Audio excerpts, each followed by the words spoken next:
Hello, fancy seeing you guys here tonight. Welcome, guys. Hi, everybody. It's Thursday night. Thank you for being here. You guys are new. My name's Sean, also known as Potentially Criminal. I am an attorney in the Cleveland, Ohio area, and I focus on criminal defense stuff. And tonight's a Thursday night stream, the weekly stream, but we kind of got a lot of things tonight to talk about. Some are kind of funny, some are kind of sad, and some are like, well, it is what it is out there.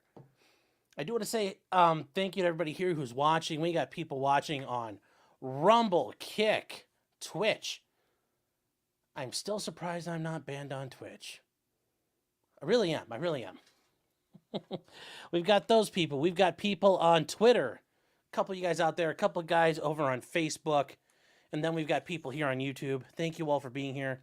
And last but not least, we've got people in Locals. You guys don't know what Locals is. Locals is basically like Patreon, except they don't punish you if you say the wrong things and the things they don't like. It's actually what Patreon should have been or could have been. So over at potentiallycriminal.locals.com, we have a community over there. It's just like Patreon. There's a community wall. You guys can post things that are going on there. You can join for free. It costs you nothing to join to be a member. You can post things on the community wall, interact with everybody there. I interact with you guys over there too.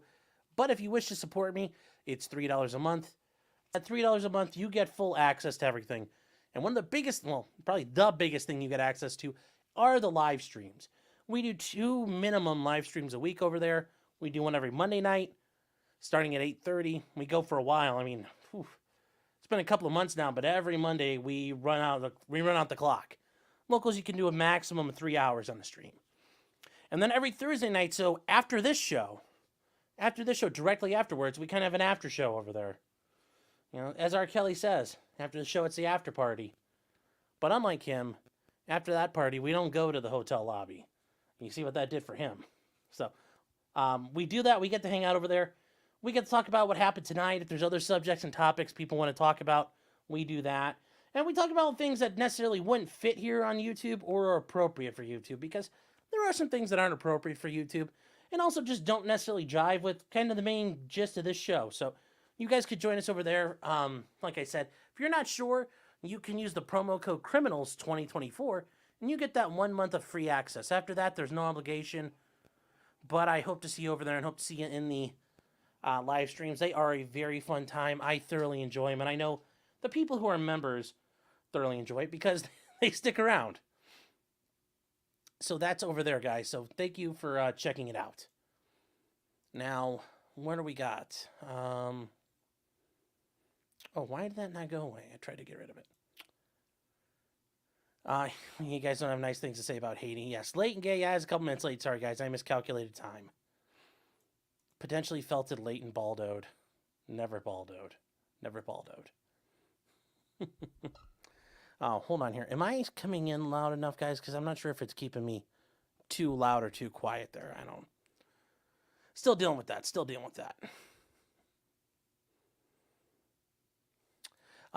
That's a shame, says, I'll be honest, I got shot on the small screen tonight, Ryan Hall on the TV. I get that. If you are living in, well, really from like Arkansas up through Indiana and for a while into parts of Ohio, tonight was a really rough night so far. Western Ohio got rocked by a couple of decent tornadoes. There was a big one that was about to kick off north of Columbus. Apparently it went away. Decided it wasn't worth wiping out the city of Columbus, sadly. So, yeah, if you guys are down in like Arkansas and going kind of up towards Indianapolis, be careful out there tonight. It's going to be rough. Locals, where you're not punished for construction. Yes. Mystery Sniper, yes, you got correct on the lyrics over there on, yes.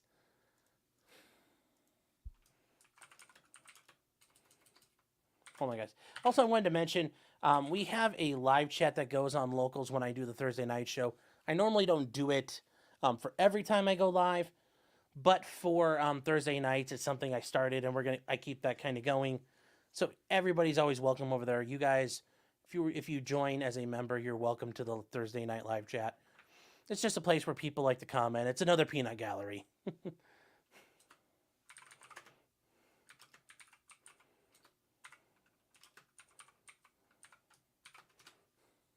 So, with that said, though, we normally wait a couple minutes, about 10 minutes, to let people filter in. YouTube, I mean, everybody is really bad with their notifications nowadays, so I can't, if I start now, you'll see this throughout the show tonight. People are like, oh, I just got notified. Well, we'll be halfway done.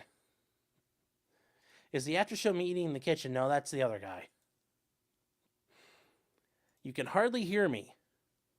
Okay.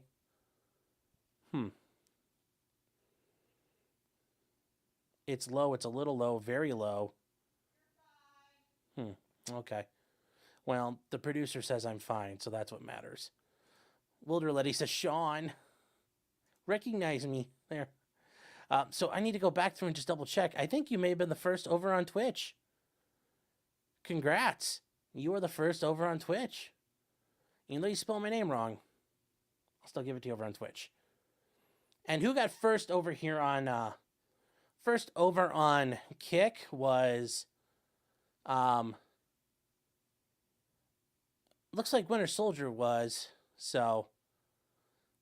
Congrats, Winter Soldier. You got first on Kick. Who got first over on Rumble? First on Rumble was Daisy Girl. W Daisy Girl. Yep, congrats. And then who got the big one? Who got the big one? Who got the YouTube slot? Parallax, king of the mods. No, Parallax is a great guy. Does a great job taking care of things. Helps keep this place in order. So thank you, Parallax. And yes, congratulations on being first. And, keeping up with it, solely focused on getting work done. So thank you. Not worrying about it. Mods don't count. Remember, these are Somalia rules, and I am the Mohammed Farah Adid of this channel. So it does count. I just need a thing of cot to chew on, which would be great. A handful of cot and an underfolder AK-47. And life would be good, chat. Life would be good. POV walks with the roving Cyclops says there's no way the Boeing guy heroed. Well, we'll get to that. Otherwise, guys, yeah, aside from the weather down south, I hope everybody's doing okay. Vodka Blood says, you like the Clarence Thomas eyes? Yeah, I do too.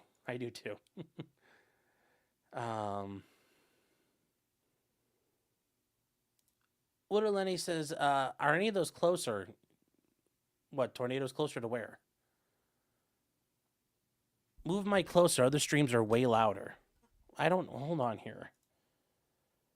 Did it mess with my audio? Hold on. You guys are saying, is this better? All my speakers are way up, so it's not us, it's him. Okay, is this better, chat? Because I don't know what the hell I did. I didn't change anything from earlier. Mods aren't people. I mean, they're Jannies are still people. They might be Untermensch, but they're still people. Parallax says, oh, wait, to Mr. K. No stalker, it doesn't count. Enjoy prison. Okay, it's much better now. No, what? No?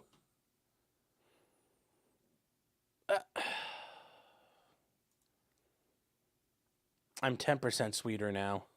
Thank you, High Plains Drifter. Welder Letty says, could you give a crash course of gun knowledge for Ohio? I'm considering moving to Geneva on the Lake. That's like 30 minutes from where I live. That is a very, he says it's a German accent. I know, that's how I like to read it.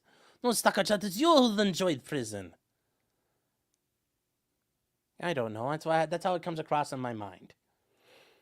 All jokes aside, I'm considering moving to Geneva on the Lake.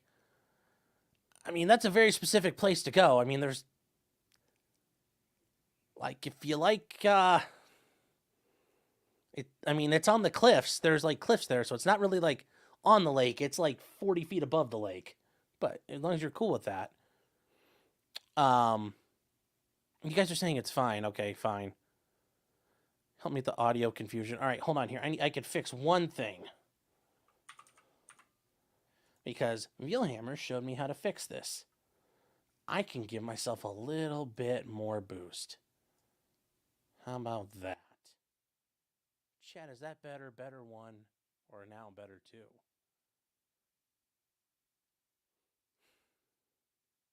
Okay, so you hold on 1 second.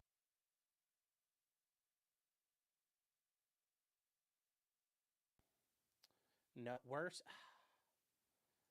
I opened up the decibels, so I'll put it back down to where I was.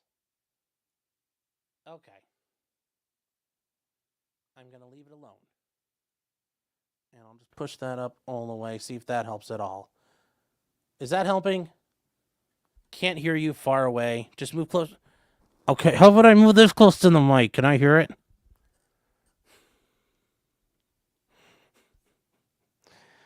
Okay, you guys are like, move it closer. All right, here, chat, here. Our favorite Minnesotan at a truck stop. Ow!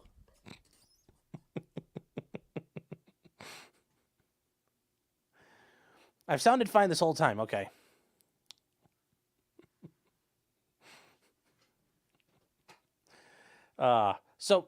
Anyway, you wanted to know what the laws are, and yes, now leave it. Okay, this is perfect. All right, I'm going to leave it alone. All right. So you wanted to know, you're moving to Geneva on the Lake. Like I said, that's a very specific thing. So here's how it works in Ohio.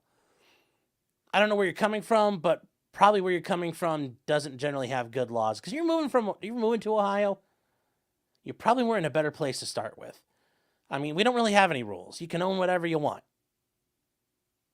I mean, those are the rules. We have permitless concealed carry. So, I mean, I don't know what more you want me to say. It's pretty gnarly in Ohio. You can do whatever you want. I mean, that's the crash course.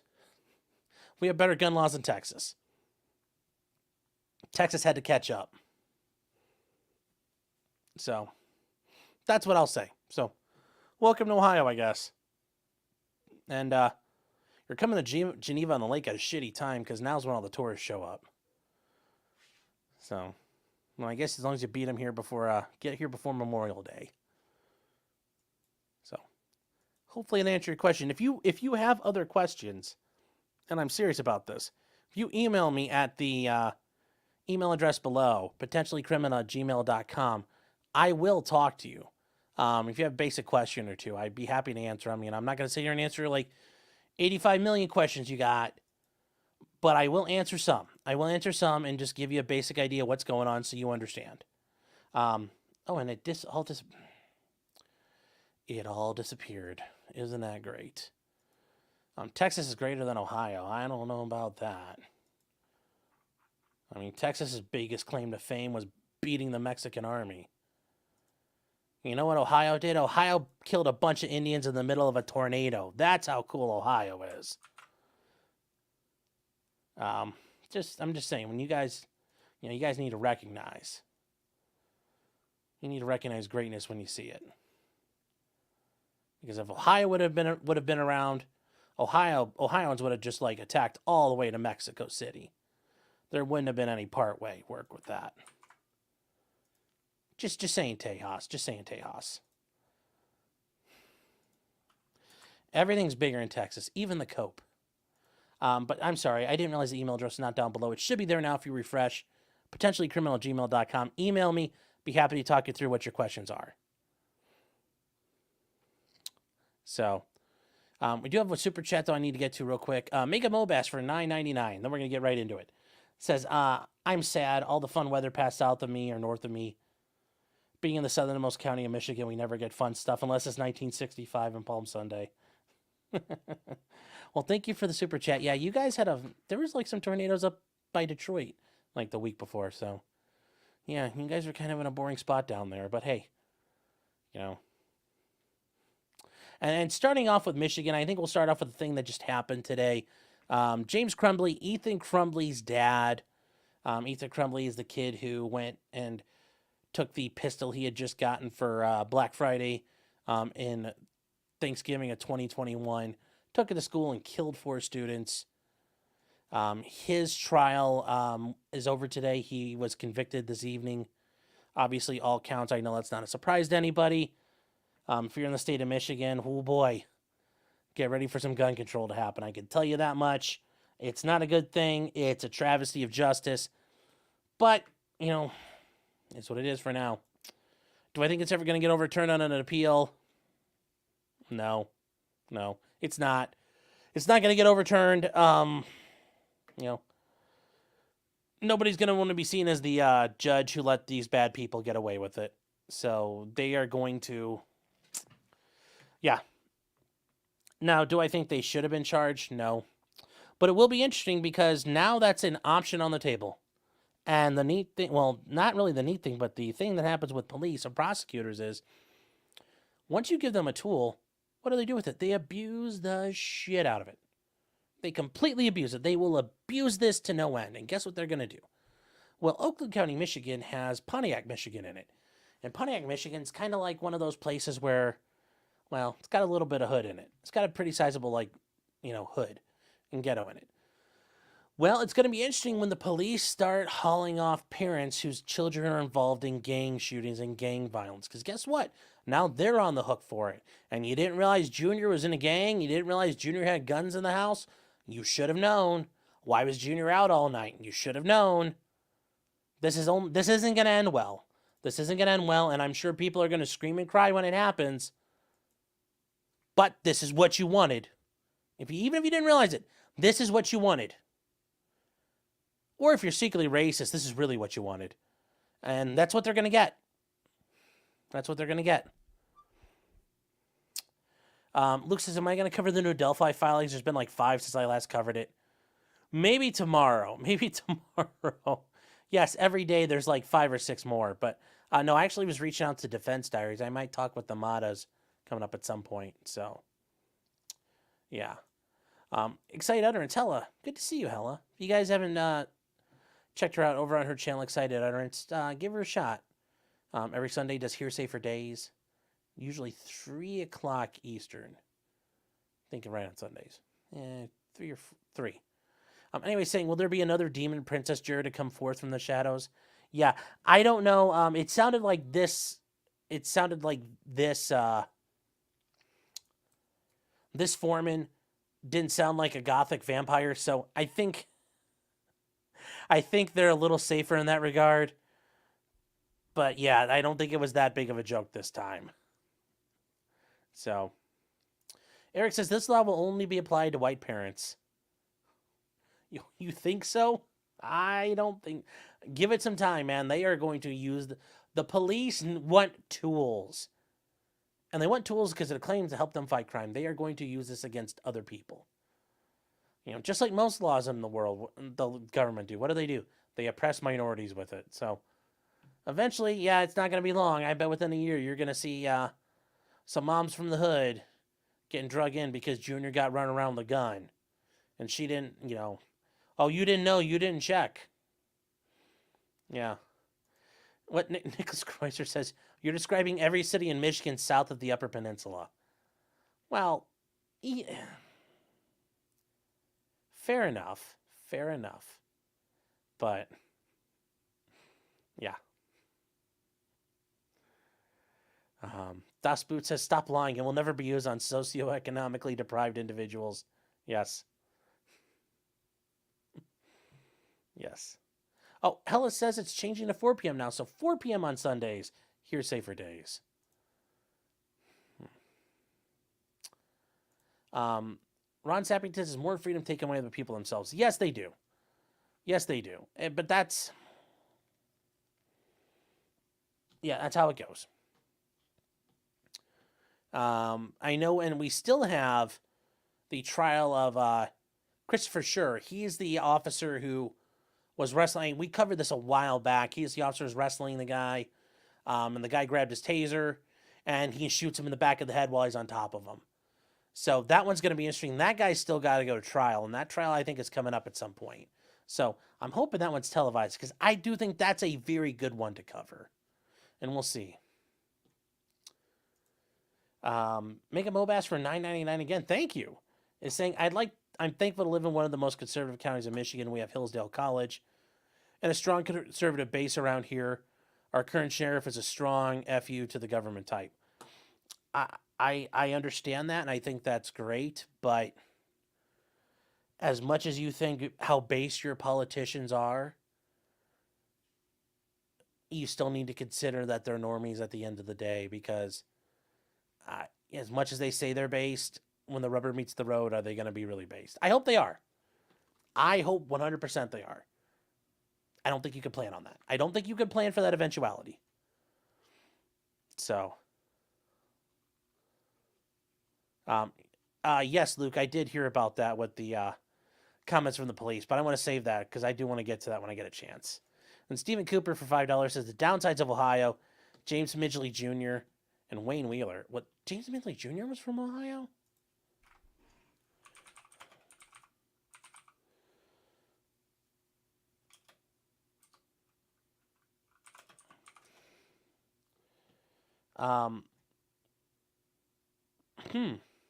Interesting. I didn't know that. Yeah, he was. Huh. Cool. Yes, and yes, Wayne Wheeler was from Ohio, yes, but I mean, and if you guys don't know who Wayne Wheeler is, and actually, Midgley, yeah, hold on here. Okay, yeah, he was. And Wayne Wheeler was the guy behind Prohibition. He headed the Anti-Saloon League and was one of these morons who basically destroyed everything and ended up, kind of dying in poverty, and, rightly so, for destroying America and empowering the mafia. So good job, Wayne. Hope it was worth it, bro. But guys, time to move on. Let's see here. So, I guess we'll start off with, I'll kind of go in the order we got stuff set up here. The Boeing whistleblower. Now, what is this all about? Well, Boeing is the Boeing Aircraft Corporation. If you guys know what a 737 is, a 767, the airliners. But Boeing also does make other planes, like the B-52 Stratofortress. You've got, like, the different tankers that have been made, like a KC-135. Those are all made by Boeing. And there used to be a saying, if it ain't Boeing, I ain't going. Well, Boeing, in the midst of all the quality control issues they've had, like the doors flying off of planes, the wheels falling off, all kinds of funny stuff. Well, this goes back really far, and Boeing's had a host of issues. And, well, somebody came out and testified as a whistleblower. And I think you already know where I'm going with this. I should have put the suicide in quotes, but I don't want Boeing to try to kill me. That's my big concern right now. Because that's the big concern here. And yes, so the thing is, the Boeing whistleblower, his final moments. John Barrett, not seeming depressed on the night before he allegedly committed suicide. Allegedly. Now, that's the interesting part here. It's all allegedly, chat. It's all allegedly. Because you know what? Well, by golly, they wouldn't just kill him, would they? These heckin' good, wholesome corporations. They would never, ever do that, would they? They wouldn't do that to us. It's impossible. They're looking out for our best interest. So, what happened to him? Well, it's, so he was found dead in his car. He was found, with a gunshot wound to his head. He was upbeat about giving testimony against his former employer in Charleston, South Carolina. He was giving testimony in a deposition, a multi-day deposition. He was found dead with a gun in his hand. Weird, isn't it? Well, as he was eating dinner the night before, he ate a quesadilla, wholesome American fare, drank a Coke like a good American boy, and scrolled on his phone.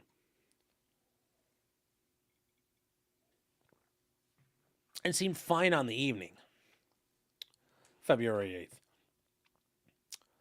So, nobody realized at all. He didn't seem upset. And he was due to give a third day of closed-door testimony in his lawsuit against the jetliner giant the next morning, but he never showed up. Yeah, it's funny how this happens, isn't it? It's funny how this happens. His panicked lawyers raised the alarm. I'm surprised he didn't have somebody. I'm not going to lie. If I was running this case, when we got to trial and he hadn't died yet, he would have a babysitter, an armed babysitter who could sit with him. And the police found his body on March 9th, slumped over with a silver gun still in his hand. Yes. So the coroner said more tests. It's self-inflicted, but more tests are being done. And the police have made it clear they're still investigating the death. Well, either they're catching on to shut down the conspiracy theorists, or they're sussy themselves, and I'm not sure which.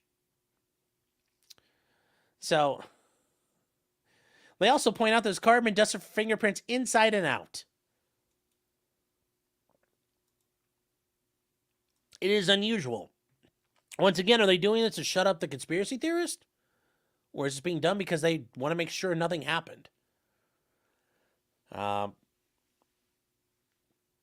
don't know. But that is very interesting. They're kind of like nipping all the conspiracy stuff in the bud. Although it's saying that it was dusted. Was it really dusted? I mean, because they're supposed to do the super glue in a hot pan. Because you take super glue and you heat it up, and the vapors go out, and they will stick to fingerprints, and you can make them visible then. Because dusting generally doesn't do it.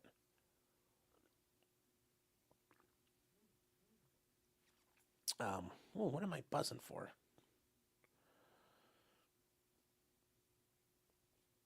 Oh, what the fuck is this? Hold on. Hold on, chat. What did I get texted? Okay. So, family friend said he was doing fine. He seemed focused on what he's doing and didn't seem depressed. Yes. You know, they had both lost their wives, but it was this guy who was making good calls and checking in on people. Yeah. You know, he had a good life going for him, even the problems at Boeing. Well, I wish we could find something him saying, I am not suicidal. By the way, chat. By the way. I am not suicidal. I am not suicidal. Well, Jesse Smollett says, I am not suicidal. Just so we're clear. Just so we're clear. I want to make sure we're all on the same page. We are all on the same page. I almost missed it. I clicked on the wrong link almost. You know, he definitely missed his wife a lot, but I don't think he was suicidal.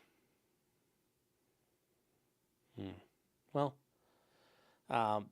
he was a quality, and if you guys didn't know, he was a quality control engineer who retired from Boeing after 30 years. In 2019, he had told the BBC that Boeing cut corners trying to get the 787 Dreamliner off the production line. He gave tons of interviews, and how he said the company never took action trying to fix things, and it forced him to go public out of concern for the public safety. I'm sure there wasn't any chance to make money here, too. I mean, it's okay if he's making money, but let's not lie about it. Let's not, there's no reason to lie about it. His attorneys expressed skepticism over the idea he died by suicide in a statement released Tuesday. Well, it's good that the attorneys aren't scared. They're just like, this is bullshit. John was in the midst of deposition in his whistleblower retaliation case, which is finally nearing the end. He was in very good spirits and really looking forward to putting this phase of his life behind him and moving on. We didn't see any indication he would take his own life. No one can believe it. Read the written statement.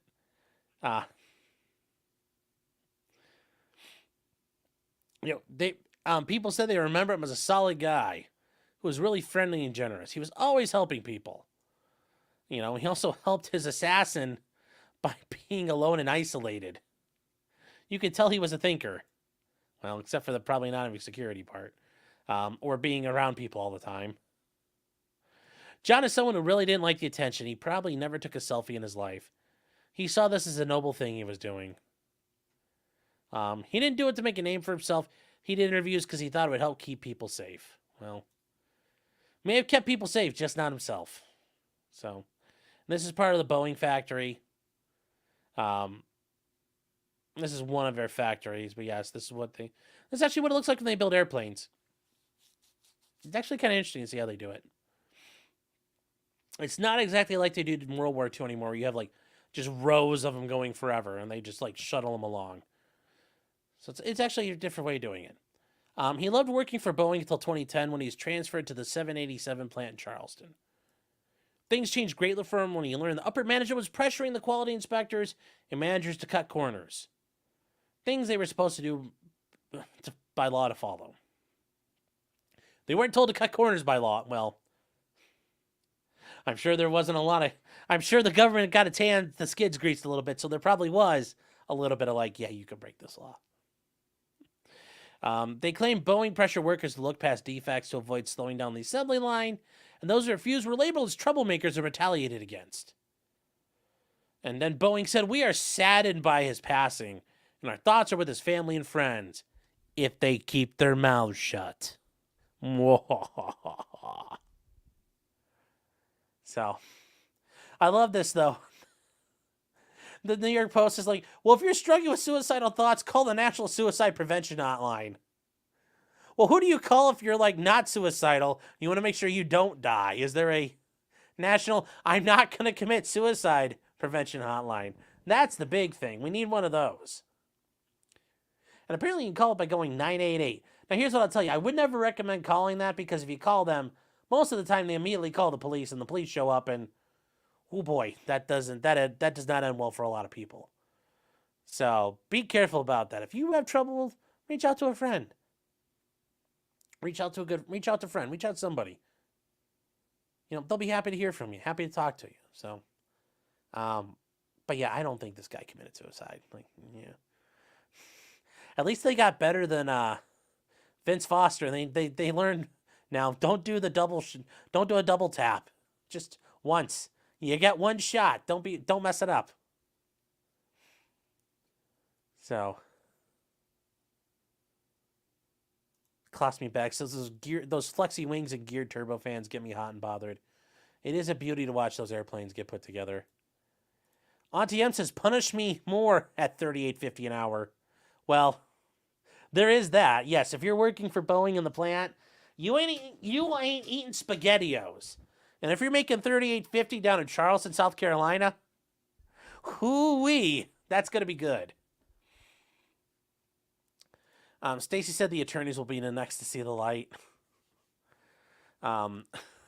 Yes, and Boeing, who did not definitely use Defense Department contacts to hire a PMC hit squad, did not provide comment. Oh. Sky King 2, where you at? Oh.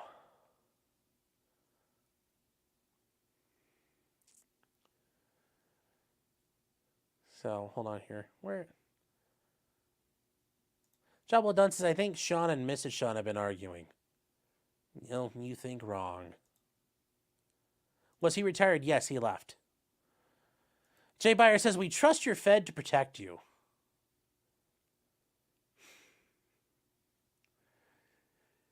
Well, I mean, her job is to make sure I'm handled so I don't cause problems, so I assume she would try to protect me, but if I get bumped off, that, you know, if other government agencies try to kill me, I guess it kind of does her job for her.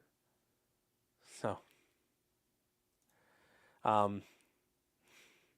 sclerotic management ruined Boeing long before ESG. Yeah, Philip, you're right. You've been a member for 2 months. Boeing is Boeing's biggest problem. Boeing's management has had issues basically, really since the Cold War ended. The Cold War and the peace dividend did Boeing no favors. That Boeing lost a lot of money as a result of that. So, Rip Sean says they're not going to kill me. Why? You don't think I'm important enough?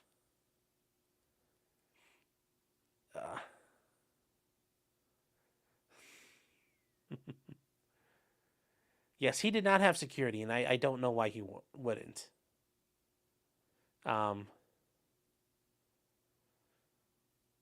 Yes, nice knowing you, Sean. Yeah, well, good to know you, chat. Good to know you, chat. Remember, buy a hat for your hat. That's what I want to go out on. My last words. Put on my tombstone.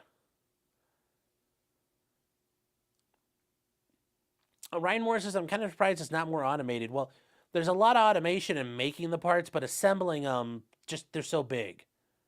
I mean, the machines would have to be massive for that. So there's only so much you can do. McKinley, Legally Live, saying hi. Hi, McKinley. HM says dial 988 from someone else's phone. Yes. Stacy says it's direct line to Hillary Clinton.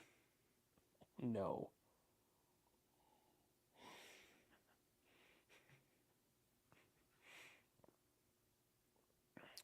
Alpha Fox saying Charleston, South Carolina is expensive as shit. Yeah.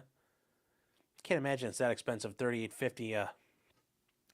God, how much is? Get the calculadoro. Or Eins calculator. Or what do they call it in German? The number cruncher. It crunches the numbers. Yeah. 3050 times Fote times 52. I was gonna say it's like what, 60K? Oh, it's $80,000 a year. You can't make that work. And Charleston, I'm gonna say I'm calling bullshit on that, or in the areas around it.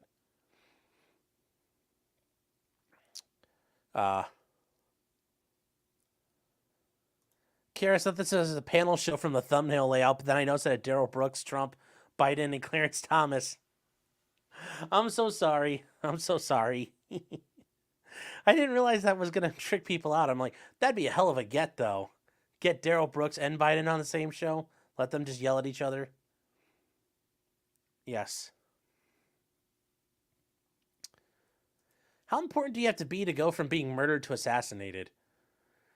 I don't know, but that's an interesting thing to think about. Being from murdered to assassinated. I mean, but that does show you how much they care. Hella is saying, we love Boeing and their perfect safety record. Yes. Oh. He was a boomer normie. That's why he didn't have security. He was too trusting. Yeah, that could be it. That could be it.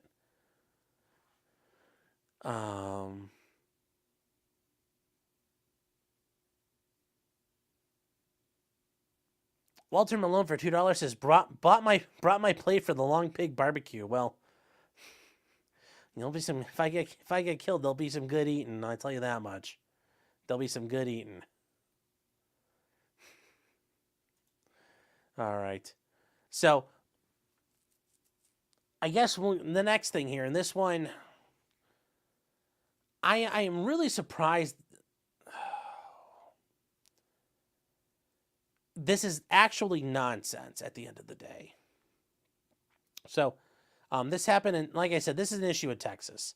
Although I think if you had done this anywhere, I'm thinking you're getting charged. Now, whether or not the charges stick at the end of the day, yeah. So a mom in Texas is being charged with fighting back against bullies with a tainted drink. And we'll get to what tainted means in a second here. So in San Antonio, up in Tejas, mom got arrested for giving her kid a drink, and it was spiked.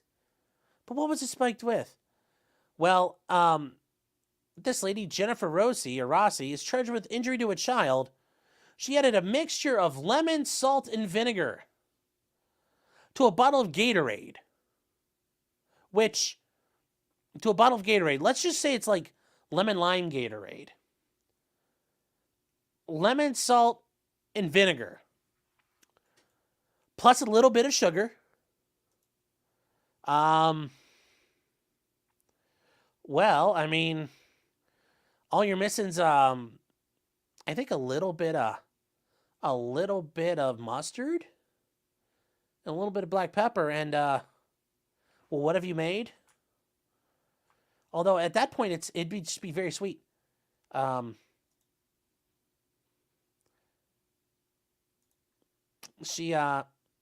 she did it. What did she make?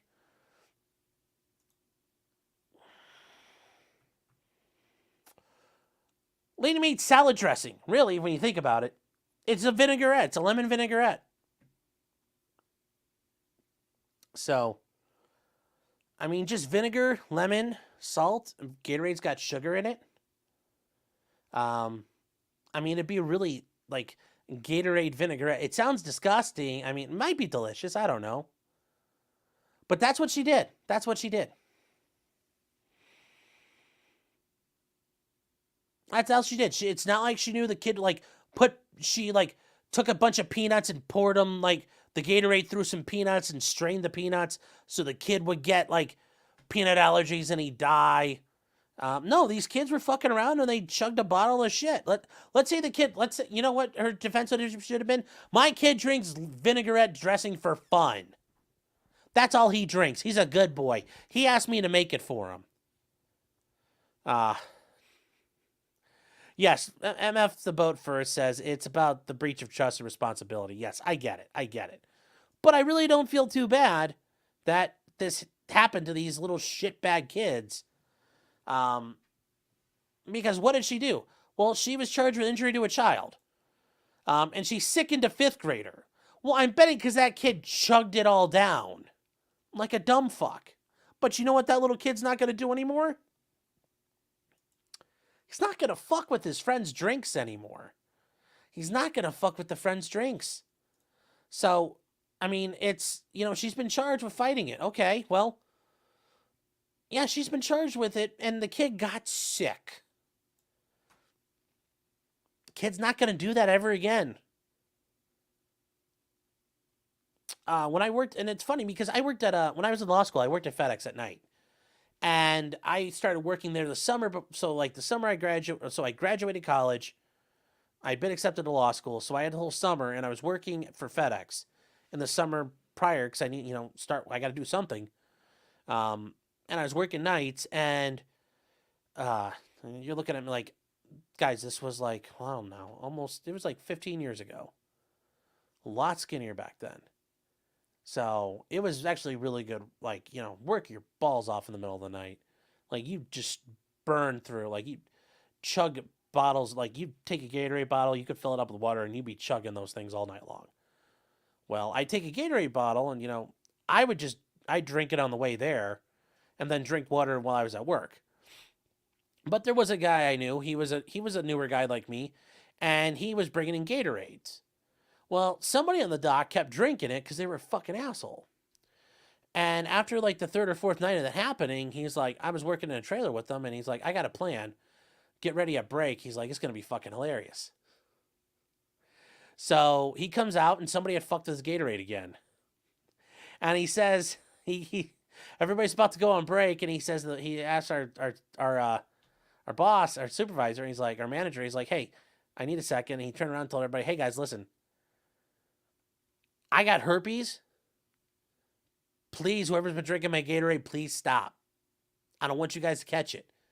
And the guy who had been drinking it freaked the fuck out. He about wanted to fist fight the guy. And it was fucking hilarious. It was a brilliant way of handling the problem. It was a brilliant way of handling the problem. So...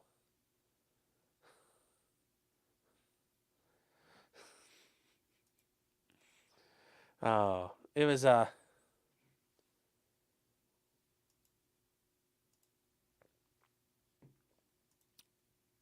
yeah, I think this is a bit much here. I'm sure it hurt his stomach, and, someone was saying I had to talk about I had to visit Piss Jug Man. See, no, that wasn't, I didn't work for Amazon. Like, I'd go to the bathroom, so wasn't a big deal. But generally speaking, like, you burn through, like, you sweat out so much, like, you didn't really have to go to the bathroom. You sweat so much, it was like the water just got absorbed in your blood right away and out your skin. Like, there was no time to really have to worry about bathrooms. Robert said that would give you diarrhea. I'm betting it did. Big Happy says FedEx jobs are no joke. Yeah, well, when I started, it was the load rate, 421 packages an hour. Now, like, they didn't, for the most part, as long as like everybody in the dock could do like $3.50 an hour, that generally took care of problems. But yeah, like when I first got there, they were like, you better fucking do $420 an hour. It's like, run your ass ragged doing that. So, base coworker. Yeah, but I think he quit after another month or two. He got a better job. I think he got in like the Iron Workers Union or something like that. I forget.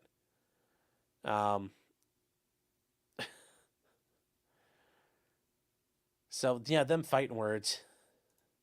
I've seen a person drink warm piss from a beer bottle once. Oof, that's sad. That's sad. Was I stacking or sorting? No. There's loading and unloading. No, I was loading at the beginning. So, it was rough. It was rough. LMNT is much better to prevent dehydration. Yeah, but I could go down to the Dollar General and buy like a strip of those like little mini Gatorades and drink one, and it's like, yeah, or Squelcher or all those things are better, but they're cheap as shit. That's why I used them. But getting back to this kid, he drank the Gatorade and he got his tummy hot. Although the drink was non-toxic, the incident resulted in the child being hospitalized because his tummy hurt. I'm sure he's like, oh my God, my stomach hurts. Which is funny. He's probably going to be seen as the biggest little pussy for like, oh, like if he tries to come back to school. I hope the kid was getting bullied. Says, how was the hospital? Did your tummy hurt? And just, I hope that's from now on. Oh, do your tummy hurt? I would give him a Gatorade from then on every day. The kid should come in there with a Gatorade and go, here you go, and see what he does. Hospital staff informed the investigator the child required additional medical monitoring. Why? What happened? What happened to him? Because he pooped himself? He's got stomach pains? Oh, this is such bullshit. So apparently she told the investigators, meaning she talked to the cops, which you don't do that. Do not talk to the cops. Jesus Christ. So her son had come up upset the day before. She said older classmates had bullied him and stole his drink. And she said that's what she said. Had an idea to prank the kid. Well, and stop students from ever doing it again. Well, it definitely helped. After giving her son the contaminated drink, cops say he gave it to the other boy during PE class, and the boy immediately began to feel sick and experience a headache. Several other students reportedly tried the drink and didn't require hospitalization because they weren't morons and didn't keep chugging it. Now, this doesn't help her. She's a nurse. Well, there goes your nursing license. Oh boy. It's one thing if you worked in an office somewhere, but when you work, like, that's the part I don't like. You are a medical professional and you're doing this. Like, you gotta think ahead, man. Like, oh no. Yeah, have fun explaining that to the nursing board. So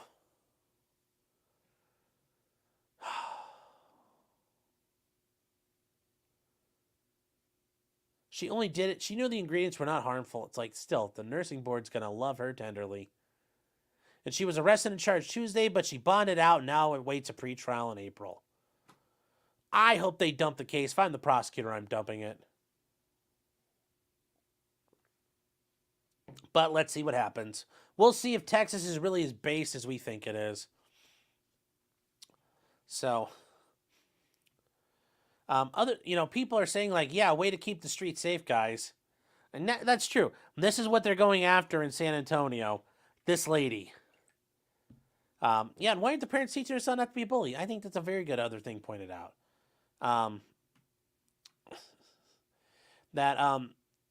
People. Now, it's funny, the school issued a statement saying that her son will also be disciplined. Even though the other kids reported he's been bullied, what, we're going to let him go now? Well, yeah, because he got hot. What about the kid who did the bullying? Well, the student who initially brought the drink to school will be subject to disciplinary actions in accordance with their policies concerning student conduct. Well, I mean, in the alternative, it's better he did this than brought in a 12-gauge shotgun. I mean, which way do you want it? Do you want these kids handling their business, Or do you want them handling their business? I mean, there's only two ways this goes. Now kids are going to say, well, the school ain't going to protect me. Blade 2.0 says, is this a single mother? This sounds like single mother brain. I mean, it could be. That's a shame, said, did this kill him? No, what hurt his tummy? He had a tummy rumble.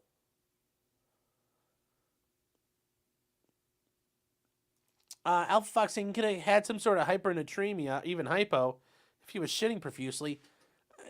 You need, like, okay, yeah, if he had, like, this isn't the Oregon Trail where you die of dysentery.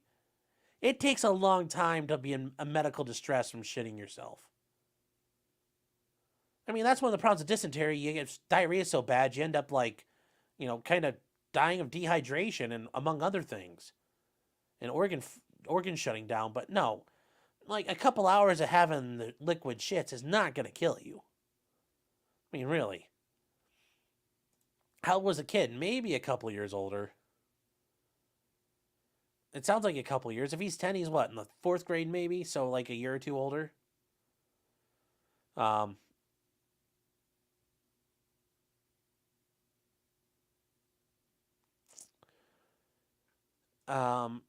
Nicholas Kreuzer saying nurses are often dumber than you could ever imagine. Well, I know some nurses are crazy.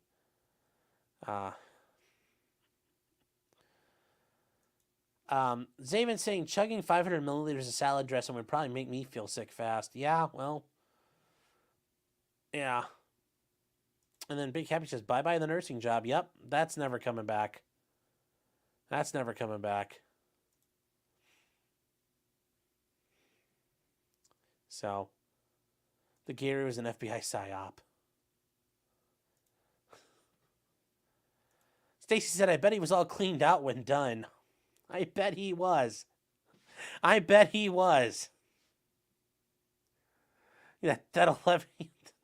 I don't... He's only 11 or 12. I don't think there was much cleaning out that needed to happen.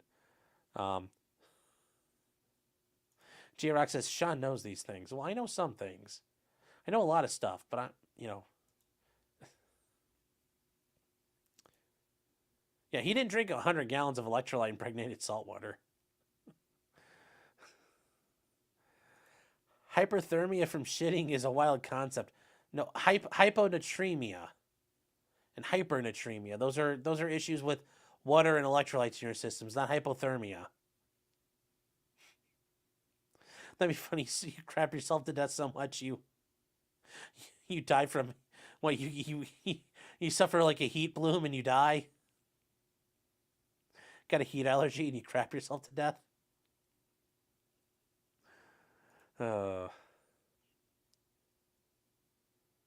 He's gonna have PTSD with looking at a Gatorade bottle now. Well, that's good. He won't ever do this again. But I do understand why it's an issue. But really, why would you talk to the fucking cops? Number one. Number two, why don't you tell you got to tell your kids, shut up if anything happens. Nurses can be neurotic, yes. Yeah, I just... Oh. Rat King says, I need to get out of San Antonio again. Don't come to Ohio, it's full. So, I was saying Lakeview, Ohio had a tornado, lots of deaths. Wait, is Lakeview, Ohio an Indian lake? Because I know a bunch of people live out that way. Yeah, guys, I'm curious, and like, it just, this one's going to be interesting to follow. This is interesting to follow. So, Stabby saying, people keep stealing my condiments at work. Can I be liable if I toss some laxatives in there? Laxatives, yes, because that's actually going to cause people, like, discomfort and problems. Like, I would not recommend doing that. I would not recommend putting, putting a carton of milk behind a radiator for a month and then bringing it in and putting it in your office fridge because, like, Susan or Greg, the fucking asshole who raised the fridge, will come in and drink it. Like, I don't recommend doing that stuff. I recommend, like I said, what that guy I worked with at FedEx did. Like, put up a note saying, hey guys, whoever keeps drinking that's part of like my, herpes medication or my bowel medication. Like, please be careful. Do something like that. And then, like, that stuff would be funny, and that you might get fired for that, but that's not a crime. Because you haven't adulterated the food. You haven't hurt anyone. You've just kind of lied about something. Yes, the cops aren't your friends, yes. And, yes, Bear County is blue, y'all. Yes, that's Bear, not Bexar or Behar. That's Bear. Because apparently we do Espanol down there. I thought y'all won that war against Mexico. We don't have to use none of that Spanish talk, but apparently not. So.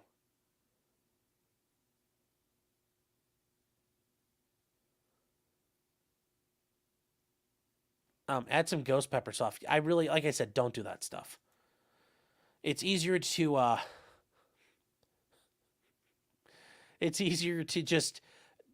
just do like a joke where you're messing with them, but you aren't hurting them. When Sean says Ohio's full, it gives me Christmas vacation vibes. Yeah, just think of Ohio as a big shitter. You don't want to come here. I don't care if you think that we're literally swimming in shit and wading in shit. Don't come here. It's horrible. It's a horrible chat. So,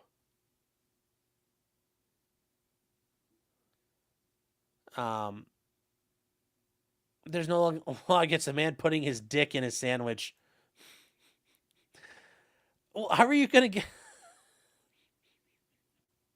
No, but that would get you in trouble. I would not recommend rubbing your balls all over a sandwich and then bagging it up and taking it to work and then having a ball wiped sandwich sitting there, or like, bread that was like soaking up your taint sweat. Don't do that stuff, guys, please. I mean, if you're not going to tell that guy and let him for like a year straight eat cock meat sandwiches, just relish the fact that he ate your dick for a year, I guess. But if you're going to do that. But don't tell anybody, because you're going to go to jail. And you're probably going to have to register to the sheriff's department afterwards. So please don't do that. I can't recommend that at all. Sometimes it's something to tell Scott Tenorman that, let him find out later on that he just ate his parents. You don't necessarily need to tell him while he's eating it.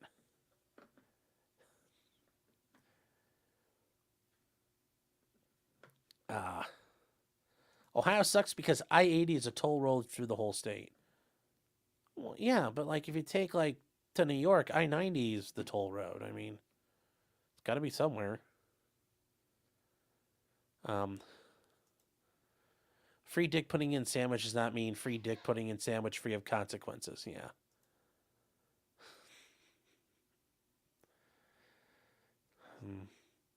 Iman Reza says, that was every day when I worked at Subway. Oof. Right below the counter. Oh, no. Oh, no. That's not good.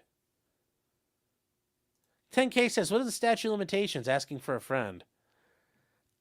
I don't know. I don't know what the statute of limitation is for wiping your balls on food in Texas. I really wouldn't want you to find out.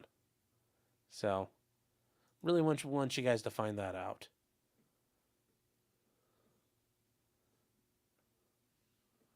So, well, anyways, let's keep moving. Let's keep moving, chat. We've been here long enough.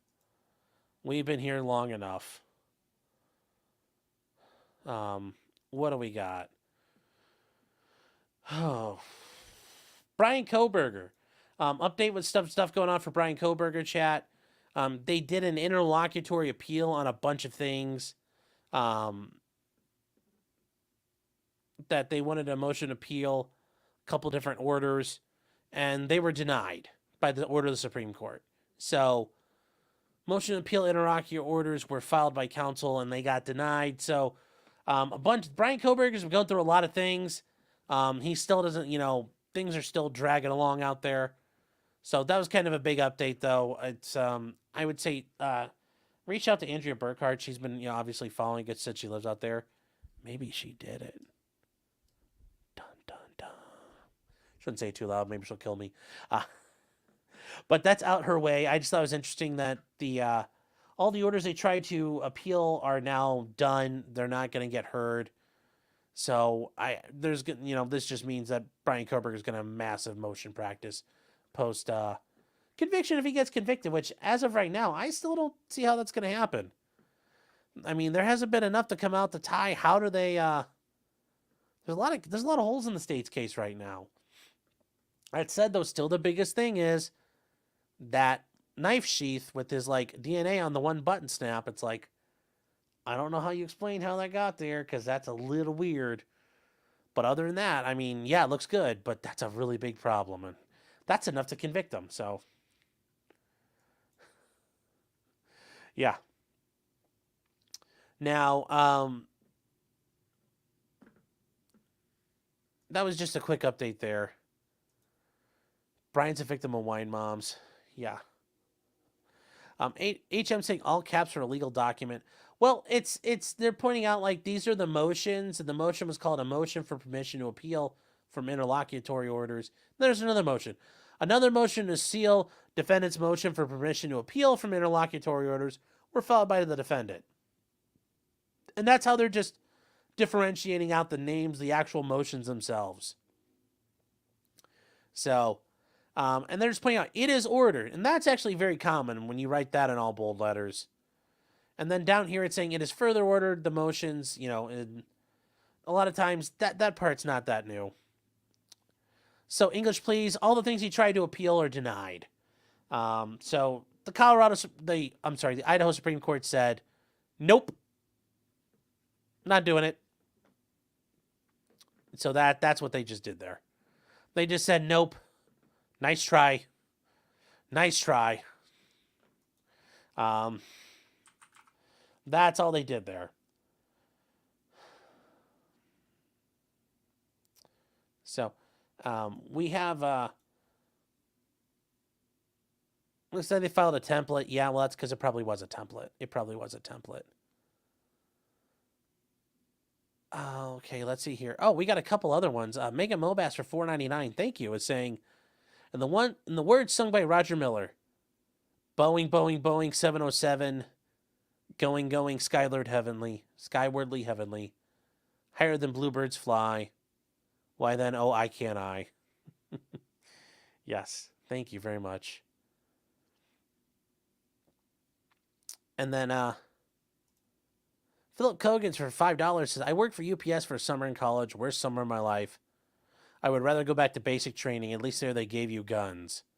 Yes, well, see, I worked there for a couple of years through school, but I very quickly, after the first,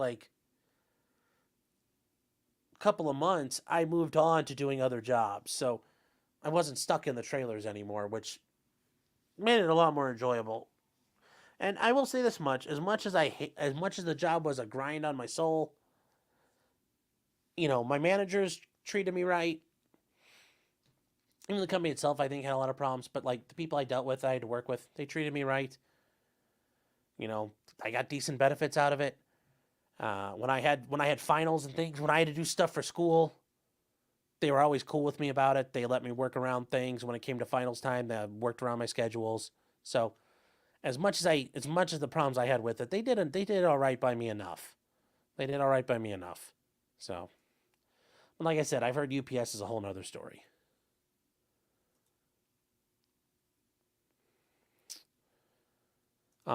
Patty says all Brian says he has to do is that's Admiralty law and they have to let him go.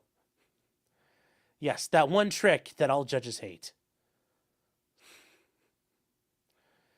Yes, and MF Boat the First says if something has all caps and there's no captain, such comment can be claimed by any strong sailor in chat. Yes. Old Line Ren says yes, this is the Supreme Court doing double finger guns. Pow. Saying you're done. So, yeah.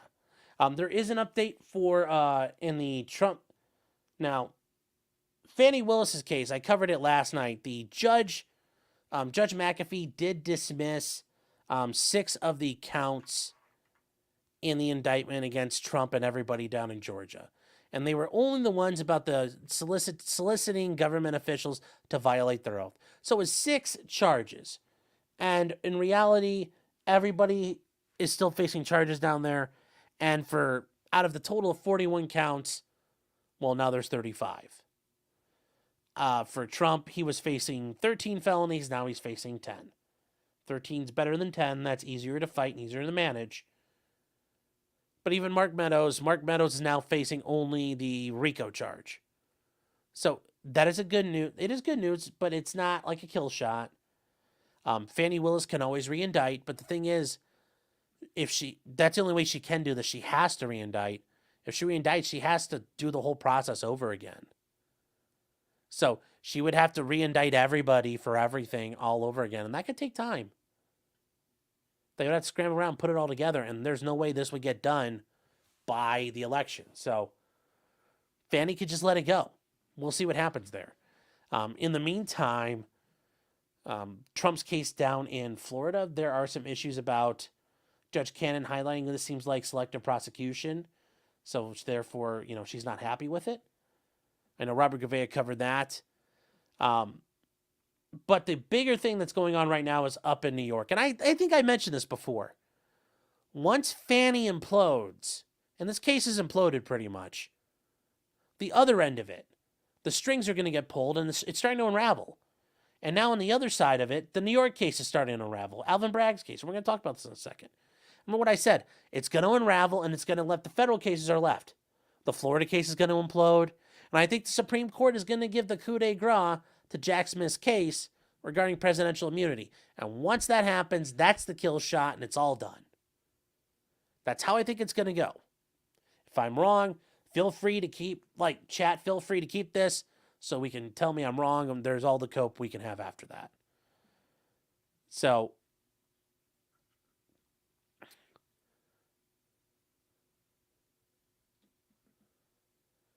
she'll need more. So that is what's going to happen. Yes, a trial in 2027. But yes, if he wins, then there's no trial because he'll just dismiss. Now, the trial in New York is still, it's a load of shit. I know we've gone through it before. Alvin Bragg is going after Trump. And it looks like it's going to get continued. And why do we know that? Well, there were filings about it getting continued. And the prosecutors brought this up. They say it was set to start March 25th. But they're actually saying this could take up to 30 days to delay. Now, why is that? Well, it's because there was a court filing, and it's because like 100,000 documents showed up out of nowhere. The Manhattan case involves Trump using money to pay off Stormy Daniels, the hoe, because she's a hoe, because your mom's a hoe, and to silence her because apparently that's not right. And Alvin Bragg's trying to prosecute for that. I think Alvin Bragg's just upset Stormy Daniels wouldn't play with his wiener. Now, why do they talk about this? Well, there's a motion submitted, and instead of just reading an article about this motion, which, anybody can do that. I mean, a monkey could sit here and read a story about something. It tells you what to think. Why don't we just actually look at the document so we can think for ourselves? So how about this? Well, pow. It's only 3 pages long, chat. We can get through this. We're smart and capable.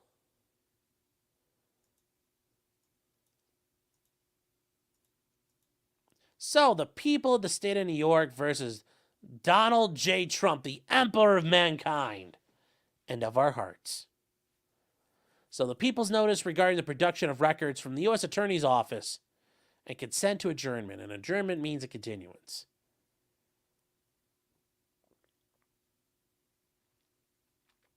And the defendant has moved for an adjournment or adjournment's dismissal. This is their notice, though. Based on claim discovery violations, it also seeks to adjourn the start of the trial by 90 days because of the production since March 4th of 2024 of approximately 73,000 pages of records by the U.S. Attorney's Office. These records were produced in response to the defendant's January 18th subpoena to that office. The people's motion in opposition is currently due tomorrow, March 15th. So it's still for tomorrow. Another couple hours it'll be getting ready to be due. The people's opposition will set out our full detail in full compliance with Article 245. That's of the New York criminal codes or whatever it is. I don't know what that is. I'm not a New York attorney, so don't care. We submit this notice in advance of this opposition to advise the court of additional developments yesterday after the defendant filed his motion and after the people submitted our one-page letter response. Specifically, the U.S. Attorney's Office produced another 31,000 pages of additional records and represented there'll be another production of documents by next week. Based on our initial review of yesterday's production, those records appear to contain materials related to the subject matter of the case, including materials that people requested from the U.S. Attorney's Office more than a year ago and the U.S. Attorney previously declined to provide. Normally, the feds are not cooperative with state agencies, guys. And the fact they dumped all this, I mean, you could argue they're getting desperate, or they're getting scared, or they realize, like, uh-oh. I don't know. You have to be careful what you're reading into this. One could say, uh-oh, another bombshell, the walls are closing in on the feds, chat. The globalists are scared, chat. They're ready for it, and they don't know what's going to happen to them now. They're pulling out all the stops to get the orange man. Because he's so bad, he's worse than me, the frog man. I don't think so. I don't think they're scared. I think they're just looking, well, fuck, we can hurt them. These developments do not affect the compliance with all obligations under Article 245 and certainly do not warrant dismissal, and the state is ready for trial on March 25th.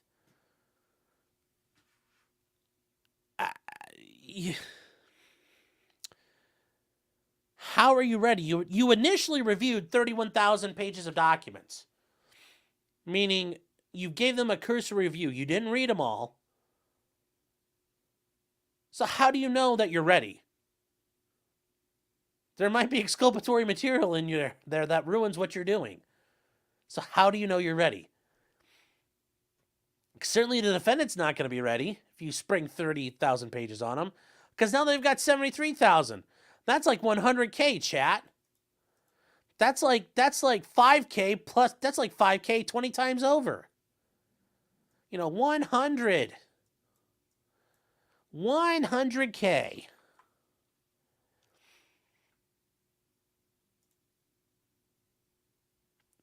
Nonetheless, in light of the distinctive circumstances described below, the people do not oppose a brief adjournment of up to 30 days to permit sufficient time for the defendant to review the U.S. Attorney's records. Well, how much is the other one? You said there's another one coming tomorrow. How much is that going to be? Another 30,000? Because 60,000 pages of documents is a lot. And it's different for the defense because you should be checking everything. Prosecutor can get away with kind of fucking off, not reading all the boxes of documents. The defense needs to read them all. There might be a gem in there. You gotta sift through all the garbage. You have to sift through all the tilling to find that gold. And there might not be gold, but you don't know until you start digging through it. So regarding the 73,000 pages of records produced by the U.S. Attorney's Office, the people initial review indicated those materials were largely irrelevant. The people's initial review, once again, they didn't fully review. It's just, oh yeah, based on what we looked at so far. That doesn't mean anything. When we kind of looked at it, were largely irrelevant with the exception of 172 pages of witness statements that the defendant would have adequate time to review and address before trial. What about the rest of it? What about the rest of that 70,000? You didn't review them all yet. Then yesterday afternoon, however, the U.S. Attorney produced 31,000 pages of additional records, both the people and defense, in response to the defendant's subpoena, also indicating additional production will be followed by next week. So they just dropped 100,000 pages. And you're like, oh, well, we kind of checked, so, 30 days to review 100,000 pages. How the fuck do you do that? And then file the appropriate motions in time. Even Trump doesn't have an army that big, and neither does the prosecutor. New York, the Manhattan DA does not have an army that can do that either. You would need an army of document review guys. Like, you'd have to hire outside contractors to do this work. You have to hire tons of them. We know that the timing of the current production of the additional materials is a function of the defendant's own delay.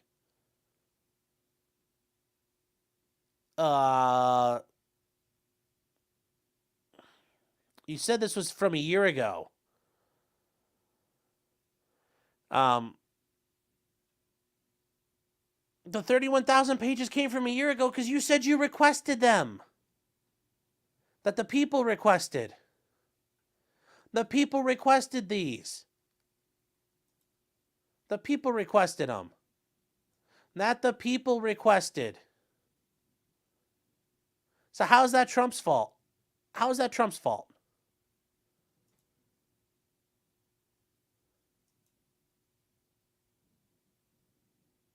How? How is that his fault? We're just going to keep going, I guess. Oh, oof, oof. Don't like that. No, we don't like that, chat. We need the yellow back. There we go. So it's the defendant's own delay.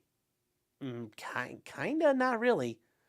The people diligently sought the full grand jury record related to Michael Cohen, that rat, cheese-eating rat. His campaign finance convictions from the U.S. Attorney last year, including exculpatory material, grand jury minutes and tapes, witness lists, and other documents identifying the names or identities of the grand jury witnesses, any grand jury subpoenas and documents returned pursuant to those subpoenas, exhibits presented to the grand jury, and 5, to the extent within the scope of Rule 6E, I'm assuming summaries of witnesses occurring outside the grand jury. I don't know what. And then 6, to the extent within the scope of Rule 6E. Search warrant affidavits and other applications that contain evidence from the grand jury and evidence seized pursuant to those warrants. Okay. In response, the U.S. Attorney produced a subset of the materials we requested, which we timely and fully disclosed on June 8, 2023, more than 9 months ago. Despite having access to those materials since June, the defendant raised no concerns about the sufficiency of our efforts to obtain materials before last week. You told them the U.S. Attorney declined to provide them. Like, literally, you just said the U.S. Attorney told you guys to go pound sand. The U.S. Attorney declined to provide. That's speak for the government said, go fuck yourself. Go away. Get bent. That's what that is. The government, and that happens all the time. When I worked as a prosecutor, we try to get stuff once in a while. And, like, we were told to go fuck off. That happens. Or let's say we have to subpoena, like, an FBI agent. Because there were, like, different task force around. And some of those one task force, they, like, had an FBI agent who was working along with the local cops. Well, when he had to get subpoenaed, we had to, like, go to the U.S. Attorney's office, and we have to serve them a subpoena and work it out and go through their processes. Federal government, if you don't do it right, you get told to go fuck yourself. So the government, yeah, fuck you all the time. Fuck you all the time.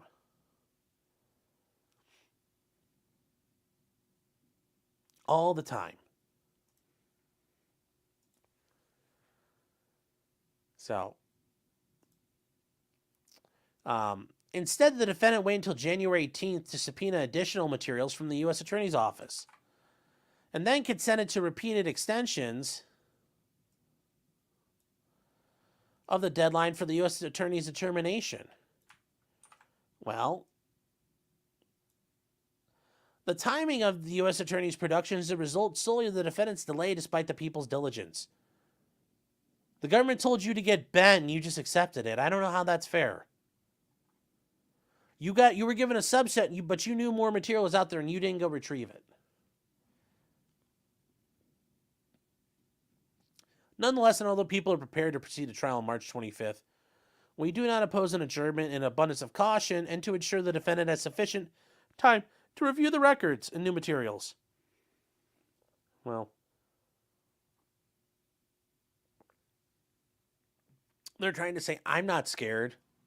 I'm so confident I'll give you more time.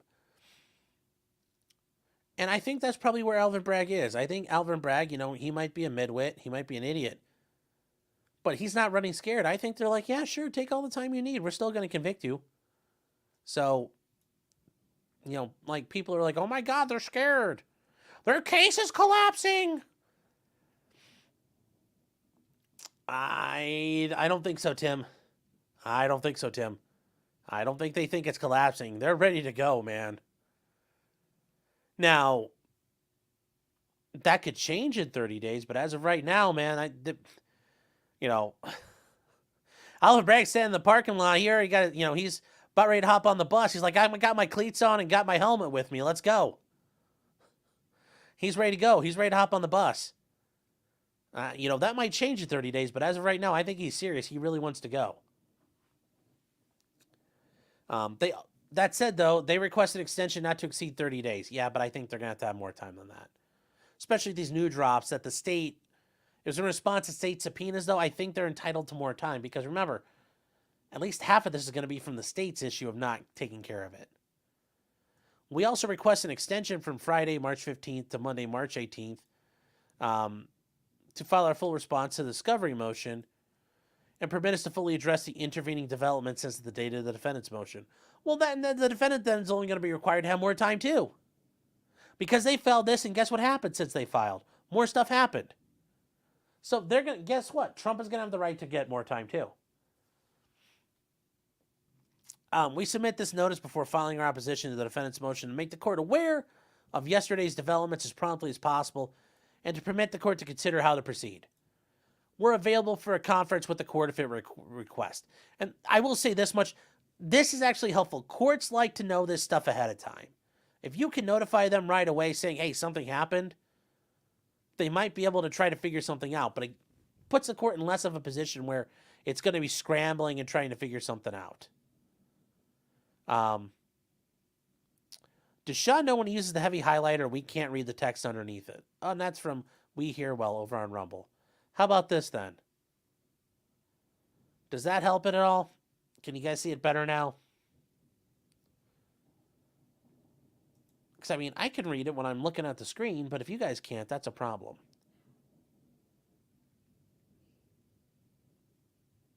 Mystery Sniper says a massive tornado struck Wapakoneta. Yes. That's the name for Wapak. Ooh, that's not good. The Neil Armstrong Museum is there, because that's where Neil Armstrong, the first man on the moon, is from there. They got some pretty base shit at their... It's a museum right off I-75. It's pretty cool. Let me see here. Yes, the People's Champ. The People's Champ, yes. Paralegals for days. Oh, it's a lot more than just paralegals. You just have document review monkeys looking at those. Panzer just says Trump has so much money, reality can bend to him. Yeah, that's still.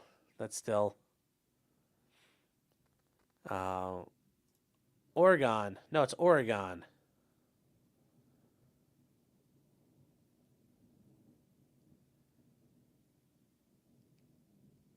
Oregon. Is Bragg being super lazy? I don't think so. Because the time to be lazy and play fuck games in a case, like I've had cases where the prosecutor's just fucking around, doesn't want to, like, I've had them before, and I've dealt with the prosecutors, like, I don't really want to fucking deal with this case, man. Let's try to drag this shit out and see what we can do. And he's been like, look, man, if you let me, like, he's like, look, just like, he's like, drag this shit out. Maybe I can get you, like, a better deal at some point down the road. That's happened before, and that will probably happen in the future. You don't start sweet dicking it right before a trial, because you can only do that so much. And the other problem is, sometimes a judge is like, I just had a case where we just had to deal with that.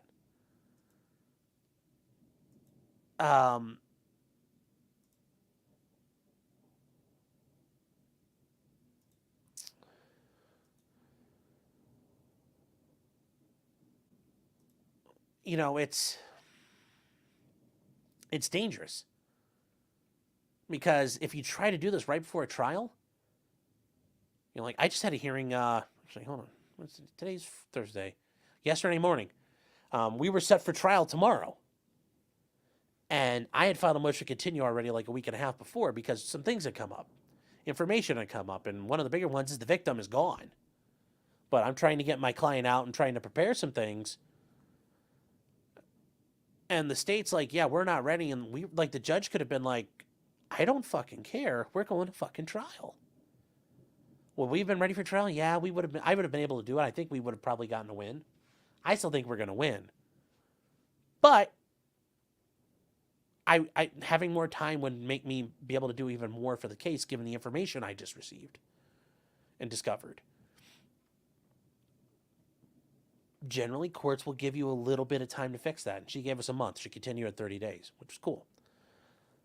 But I've also been in cases where, like, you're still trying to work stuff out, and the court says, guess what? Puck drops next Monday. You know, it's Thursday. Judge walks in, hears everything. He's like, okay, well, guess what, guys? You know, puck drops Monday morning at 9. Be there. And guess what? You better be there. And I've had that, like, I've even been like, both of us have looked at the prosecutor and I've been like, fuck. So, that happens. And then other times you're like, sometimes you're the only one going like, oh, fuck. And the prosecutor's like, and then sometimes you're just like, all right. And then sometimes the prosecutor's like, uh-oh. It's everything in between. So, I don't think this is gamesmanship by Bragg. I don't think so. The fuck time is like 2 months ago. And you play like, we're still in discovery, Judge. Discovery's still being exchanged. It's voluminous. You know, busting out 100,000 pages right at the end like this. I think Bragg thinks he's holding the heater of a hand.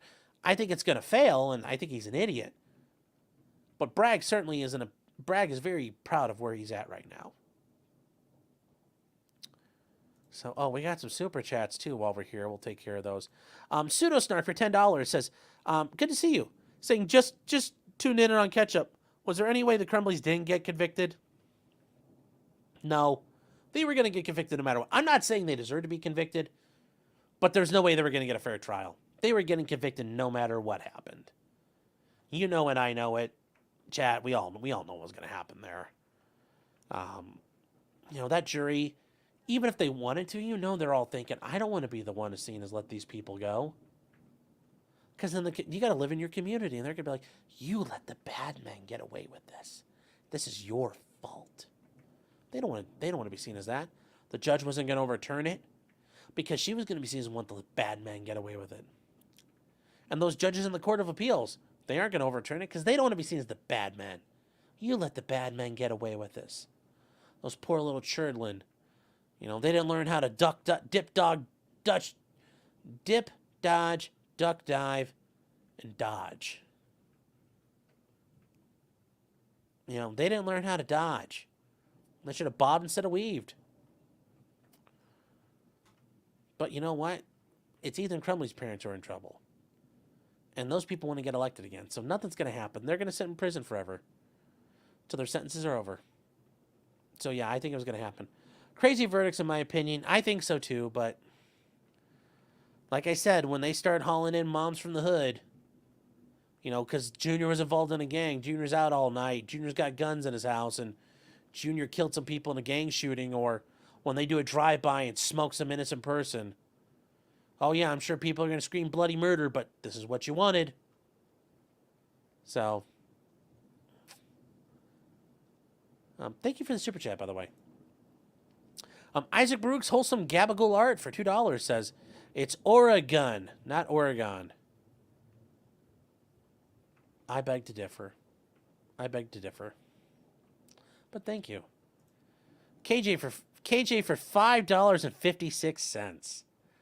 Oh, 5.56. Gotta love it. Says, answer the question, Sean.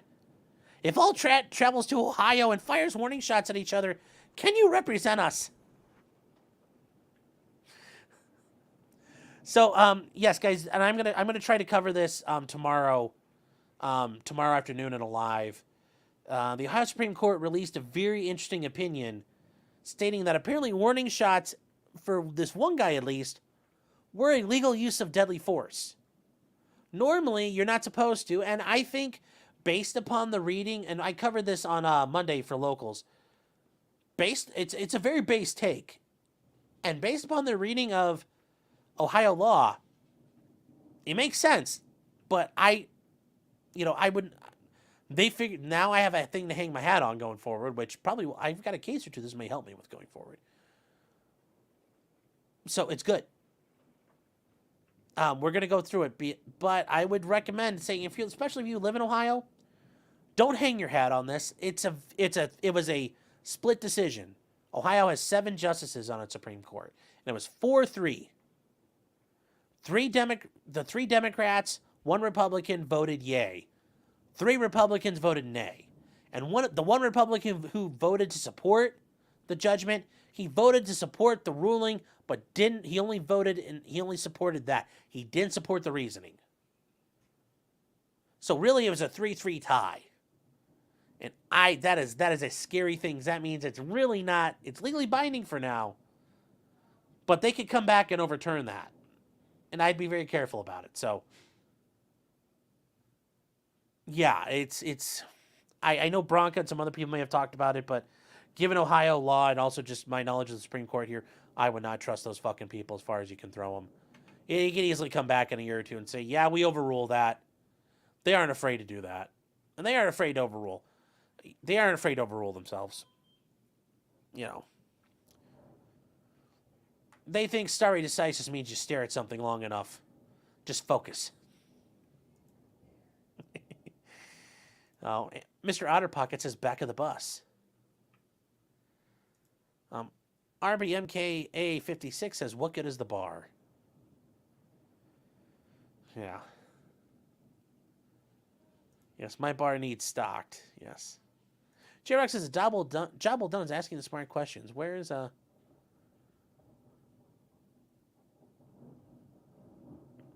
my text is muted. Yeah, that's good. Bragg might be a prick, but this is probably the best response you want to see from a prosecutor. I think so. Stabby says, do you want to do the thing this weekend?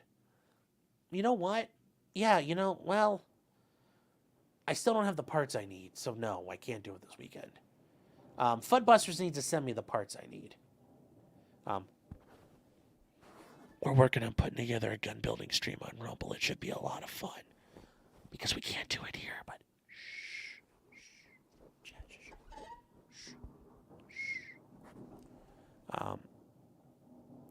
scan that stuff with OCR software and makes it searchable. Well, I don't need to. It was a 3-page document. I didn't get that worried about it. Toxia says, Dad, what does it mean to sweet dick it? I heard an old timer say that once. Like, quit sweet dicking it. It meant quit, like, fucking around and not doing things. Like, quit being lazy. Quit gold bricking it, sandbagging it, whatever you want to do. I don't know. An old timer says it. I thought it was hilarious.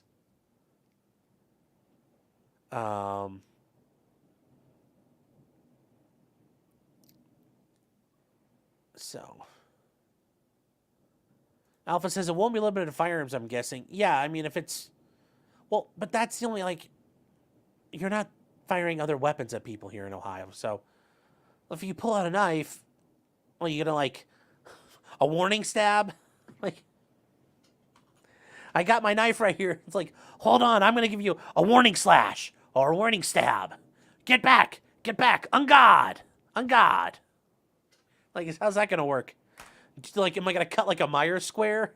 Is that gonna be like, you used force? How? Ladies and gentlemen, the defendant did a Myers square from Joachim Bayer. The Art of Combat. Or we don't have combat on our streets. He had a weapon of war, ladies and gentlemen. Ladies and gentlemen, the defendant used that. He used a long sword. That is a weapon of war. We can't have those on our streets. No, I don't think that's going to... I think it really is only going to apply to firearms or projectile weapons. So, like, if you have a crossbow, sure. Or if you're throwing, like, spears, you're chucking spears. Yes, if you're a spear chucker, this could be a problem. Something to think about if you're chucking spears, whether or not you can throw a warning spear.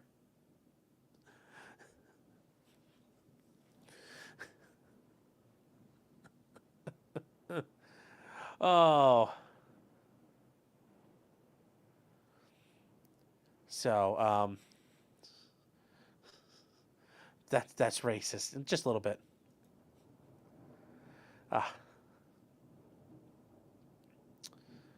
Dropping spears off high-rise buildings. Yeah, that would be a problem, too. So, we'll see what happens with Trump. I don't know what this is going to turn into. I don't know what's going to turn into, but I still think he's got a chance.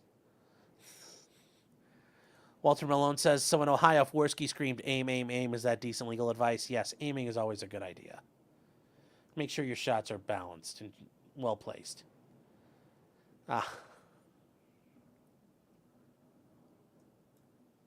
So this one is, this thing here I was going to bring up real quick. And this is something that came from Four Boxes Diner. And this was something I heard about today, that Justice Jackson may have tipped her hand to the outcome of the ATF-related case in Chevron deference. And the only reason why I bring that up right now, if you guys don't know Four Boxes Diner, it's a YouTube channel here. Very base guy, a lot of Second Amendment news and analysis. That's all he focuses on. Very, very based. I like listening to him. He's a good guy to listen to if you have a chance. He's an attorney as well. You know, there's obviously four boxes, you know, the soap box, the ballot box, the jury box, and the cartridge box. Those are the four boxes of liberty. And you should use them in that order. That's the way I was always taught about it. And as a wee lad, you start off on the soap box. Then you move to the ballot box. And then you try to do things through the jury box. And if those all fail, you go to the ammo box. But you wait for this one till the very end. Well, that's at least what you're supposed to do. So, did Justice Brown Jackson actually? I don't mean to take. I don't mean to. Justice Brown Jackson during an oral argument here, but, in a case. I do think it's interesting what he talks about here with Justice Jackson. So why would? And this is a very interesting thing here where she talks. She kind of tips her hand, and I point this out because judges generally speak in very specific terms. Okay. Oh, it's boomerang. Okay. So, all right. Well, I'll go back. We'll go back real quick, chat. This is Four Boxes Diner. He covers Second Amendment news and analysis. He's a very, very good guy. I like listening to him.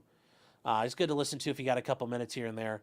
Like, I don't have 43 minutes every time, but, a couple minutes here and there, and compared to some of the other people, he doesn't use flames and crazy stuff going on in his thumbnail. So overall, it's pretty good. But he does bring this up here, and he put it in a way where it works and we can look at it. It's did Justice Jackson tip her hand about what's going on in the Chevron case? And I think it does. I think it does a little bit say what's going on here with Cargill, among other things here. What is going on with the bump stocks and the ATF's ability to regulate and make rules? I think it's very, very interesting in that point because these judges speak very specifically. They're very, they choose their words carefully typically. And yes, this is a whole page of her talking, but it sets up the thing. Now, this is a case where it's Federal Reserve regulation of how debit cards are used. That sounds boring, but this is the type of stuff that goes to Supreme Court. It's not just, trannies wanting to bake cakes and guns. There's a lot that goes there. So this is one of the cases. And this is Justice Jackson talking. Wouldn't this be extraordinarily destabilizing in the way that Justice Sotomayor suggested? I mean, we have settled rules that govern all sorts of industries, the healthcare industry, the finance industry, and people have adjusted themselves around them. They're experts who understand how the law works, and companies follow suit. If I understand you correctly, each new company that is created in an industry can suddenly bring a challenge that might risk or undermine invalidation of the entire basis of the industry. Each new company, because you say each new company that's created can bring such a lawsuit. Now, whether or not it will succeed, I understand, but aren't you risking destabilization of the industry in this way? We don't think so. We think the experience in the Sixth Circuit is what you'll see. There was no uptick in challenges to old regulations in the Sixth Circuit, and we would have seen in there. Is that possible because we had other doctrines that prevented? So, for example, Chevron existed, and so there were lots of things that already, right? Like, there are reasons why you might not have an uptick. I'm just wondering.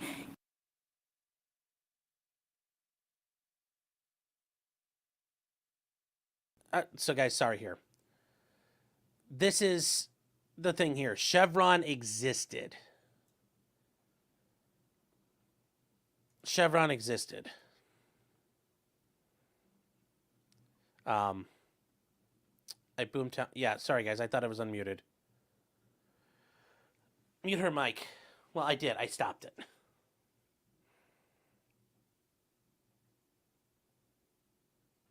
So, oh, you can't hear me? Damn, I thought it was on. Sorry. You guys heard her talk, right? Okay. So, this is from Four Boxes Diner. They covered this. They do a very good job at covering these things. This, I think, is a very big issue. Normally, these justices don't talk out of their ass. But saying Chevron existed. Is that important? I think this is actually kind of important. Chevron existed. But I think it's something to take note of. I think it's something to be careful of. Do I think this is the end-all be-all and that Chevron died? No. As I said when people were asking me about this, I think Chevron's going to be narrowly tailored. The decision is going to be narrowly tailored. It's going to hurt the ATF, but it's still going to give them the ability to make rules going forward. So I don't think it's the end-all be-all with that. So I think it's very important to listen to there, and I think it's something that could help us try to figure out stuff going forward. So, yes, fuck the ATF, I agree. But, he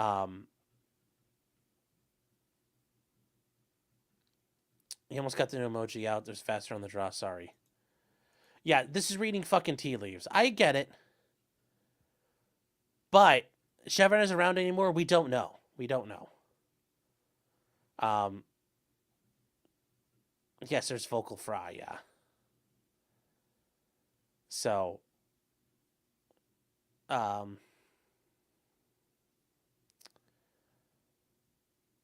that's,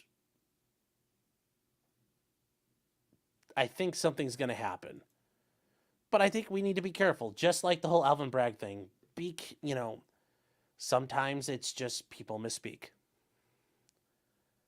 I'd love to see Chevron just get thrown in the dumpster, but I don't think the Supreme Court's going to do that. I know if Clarence Thomas had his way, he'd be like fucking taking a machete to it. But Clarence Thomas is not in charge. He's not in charge. So we'll see. That is something I thought was interesting that came across me today, and I wanted to make sure you guys heard about it. But also just so you know about, just to, like, calm down and just be ready. Be ready. You might hear about it, and don't be afraid to tell, be careful about, like, if people are like, oh my God, it's going away. It's like, that's not necessarily true. I don't think that's going to be true. Just, be calm. Just like, it's like in Pulp Fiction, we're going to be cool. You're going to be cool. Exactamundo. We're going to be cool.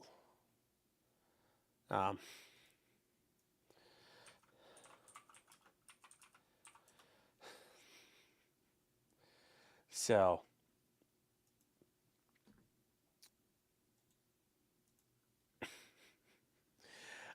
we've now moving on from that, we go back to reoccurring news in the land of Quistas Herderak says, I'm going to sit on my thumbs. I mean, be careful about sitting on them. They don't go in the wrong spot.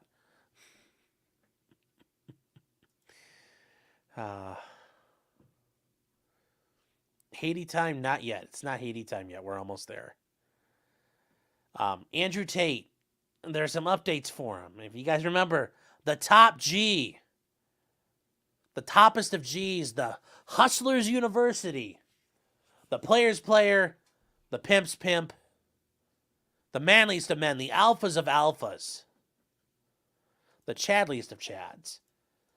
Running his little cam girl hoe farm.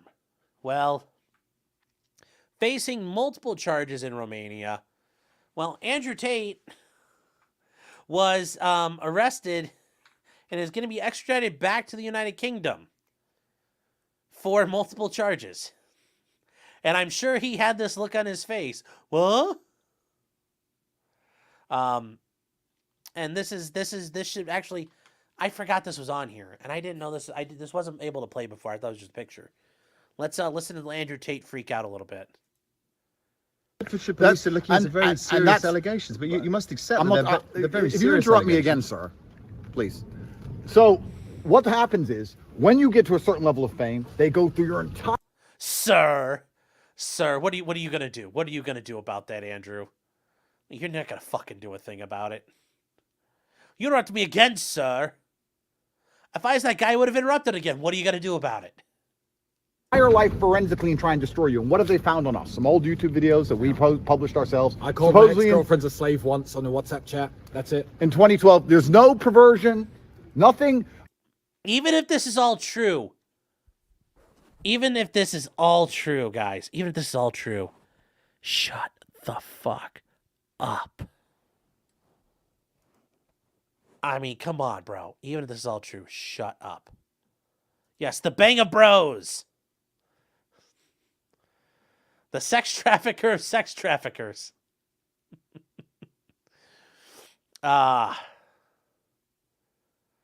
Say, look how scared Tristan looks. Yeah, he looks kind of scared. I'd be scared too if I was going to get stuck in the... They're probably going to jail him next to frickin' Julian Assange at Belmarsh. I don't think that'd be great. What color's my Bugatti?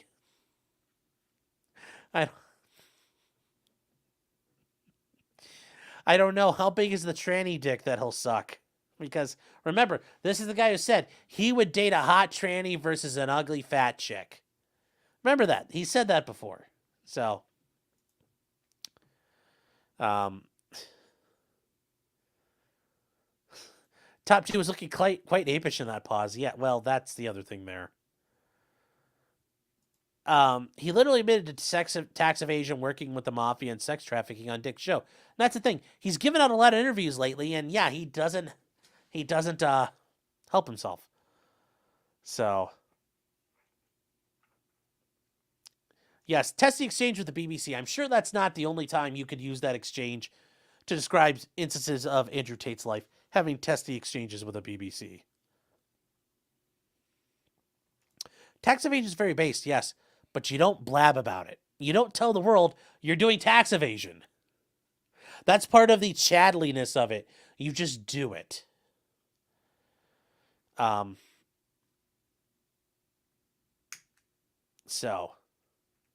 let's hear the rest of what he's got to say, because I'm sure it's a banger. Untoward. What have they found on us? Here we are 2 years into this process. You don't see any girls with bruises. You don't see any. Where's the victims of all this? The whole thing is garbage. It's head to toe garbage. The Matrix attack. And I can't wait to this man here may not understand it, but I think the rest of... Oh, I was going to say, when is he going to weave in the Matrix? Because it's the Matrix attacking. You actually do. But you must accept that these are extremely... The women that have these allegations against These are very you. serious allegations. I can't understand that you're not accepting that, surely. I can make a very serious allegation against you, sir. No, yeah, go on. I can. Allegations by who? Who are the women? What are their names? Look at him. He's like, I'm going to call you gay. Dun, dun, dun. It's like all these level serious allegations. Notice you didn't have them right away, because what would you say? Like, that, I love that. He's like, I could call you a poopy head. Accepting that, surely. I can make a very serious allegation against you, sir. No, yeah, go on. I can. Allegations by who? Who are the women? What are their names? Allegations But this by is who? how it works. No, can you name it? No. Can you name one? But you know Thought that... not. No. Thought so. Thank you. Thank you. Notice, like, thank you. We'll go back into the Romanian jail and get raped there instead. Thank you very much. So Tate and his brother they were detained on Monday after the police, they obtained an arrest warrant. They can only be extradited after their separate trial in Romania on the human trafficking charges. So they've been released from custody, and they've been out for a while now. So yes, they're stuck at house arrest in Romania, which I'm sure isn't bad living in their house. I'm sure it's pretty chill and all that, but, you know, They got some time there. They got some time. The brothers reject all charges and remain under judicial controls in Romania, which allow that they're not allowed to leave the country. And that's the thing, because if they go to Britain first, Romania's going to be like, what about us? And the Brits are going to tell them to fuck off.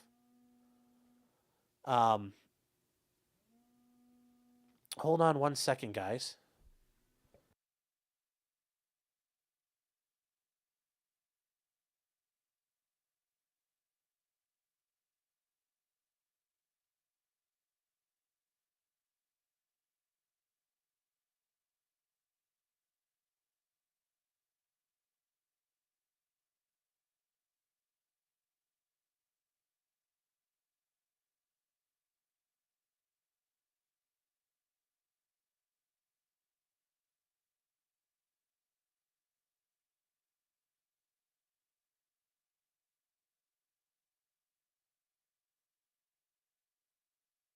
Sorry about that, chat. Breaking developments we're working on here. And prevent them from traveling outside the country. Yes. Look, they can't even spell police right in Romania. The polita, they sound very polite there. That doesn't sound so scary. Although those guys would probably beat me to death with a nightstick if they had to. And would take a bribe, to do that. I'm just saying. Before extradition was granted, the police confirmed and obtained the arrest warrant for 2 men in their 30s as part of an ongoing rape and human trafficking case.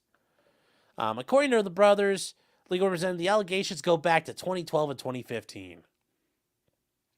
So, so that's, that's going to be an interesting thing. So, if you guys don't remember, they were arrested and placed now they're under house arrest. And their house arrest was lifted in August, but they had to stay in Romania. And they're accused of exploiting women via their little cam business because they were basically luring women in, taking their passports and forcing them to be cam whores. Which, okay, I'm sure is better than, Crapakistan or wherever they came from. It's like, work in the cam whore factory. It's like, well, I don't want, it's like that, or Oksana's going to have to go back to the potassium mine outside Sverdlovsk or outside of Tashkent. It's like, I wish to go back to the biggest tractor factory in all of Turkmenistan. It's like, no, you don't. I'm sure it's better there in Romania still. So, Now, how did he get caught? Well, something happened. And, Aiden Ross. Aiden Ross is a douchebag, streamer who became friends with Andrew Tate. And you don't talk about things that happen. You don't talk about your crimes on the fucking internet, guys. Come on. Like, if I was really going to take a Ryder truck to the FBI headquarters, I'm not telling y'all about it. I wouldn't even joke about it. The strong move quiet. The weak start riots. As the song 1-900 Hustler goes. But the strong really do move quiet. You do your fucking thing. A real pimp hand is strong, but it moves silently. There ain't no flash, there ain't no dash. It just does. So Aiden Ross may have blabbed about their plans to escape Romania.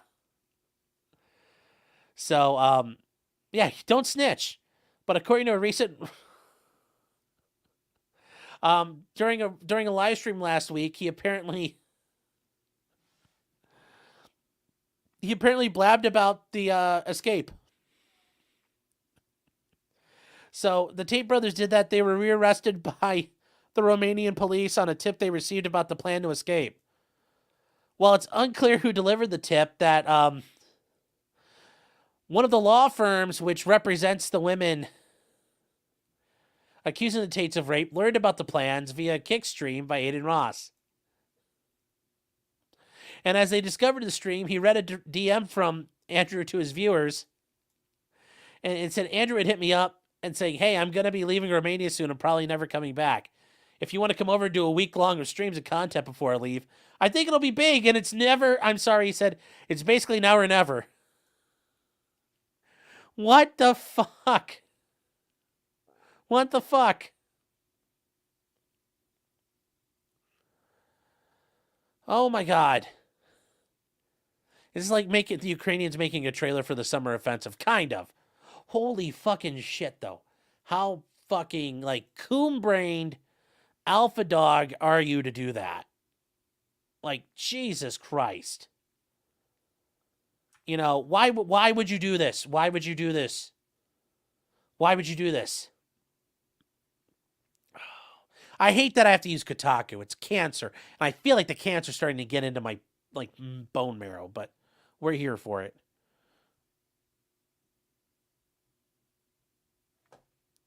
So, yeah, and they talk about, he used the lover boy method, and they subjugated women using intimidation and surveillance through manipulation and abuse, coerced them into performing exploitive acts, authorities have claimed. Well, yeah, because Kotaku's, surprised they didn't call them Nazis. But, the Tate spokesperson said neither of them intended to leave Romania, and they explained that Ross may have misconstrued Andrew's message. I don't know how you misconstrue that unless Aiden is, like, illiterate. And if you've listened to Aiden, he probably is illiterate. So, and whether international or not, what Aiden Ross read seems to have severe consequences. And this is really like very much of a Reddit thing. Here, when you're the top G, you get to do whatever you want, whenever you want. But as Tate stated in various books of his, you are the only person who can mess this up.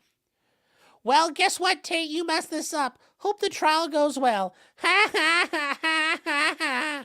That's how I read that last part. And who wrote this? Levi Winslow. Let's see what Levi looks like. Who's Levi? Levi Winslow. Staff writer for Kotaku. They, them. Okay, that kind of tells me a lot of what I want to know here. Let's see. Let's see what his Twitter looks like if there's a picture of him.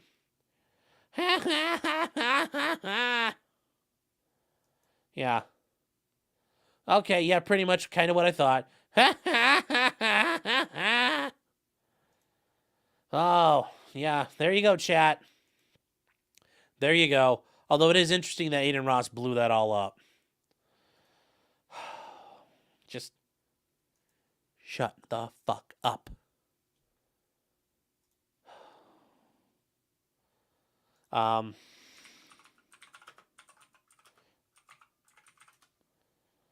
So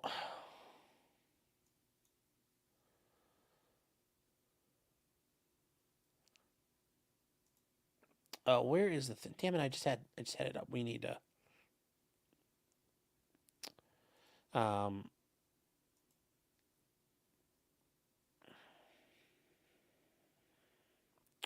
so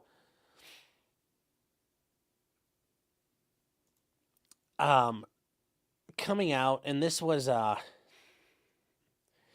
one I was thinking about wanting to do, and I think it's funny because it's people fighting back against the government, and it's not necessarily what you think. It's not necessarily what you might think here, but it is very interesting, and I think it has to be looked at here, but I'll hold on here. Yes, Eric Fulham says, is you taking notes during a sex trafficking conspiracy? Yes. Yes, don't do that. Real G's move in silence like lasagna, yes. Streamer's a douchebag, I'm shocked, yes. Yeah, where's Hassan Piker for the hat trick, yes. So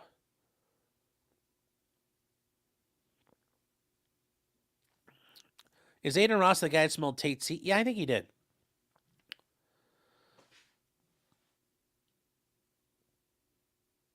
Never in writing. You think the top G would know that? Yeah, well, that's why he's not really a top G. So he did a Gonzalo Lira for Tate. Yeah. Yes, Wilder saying, dude, it's for the content. I know, that gets you all the clicks. 100 updoots. Well, I'm sure he got all the subs for that. And RBMKA says, I hear they applied the Gorilla Grip with their pussy power. Yes.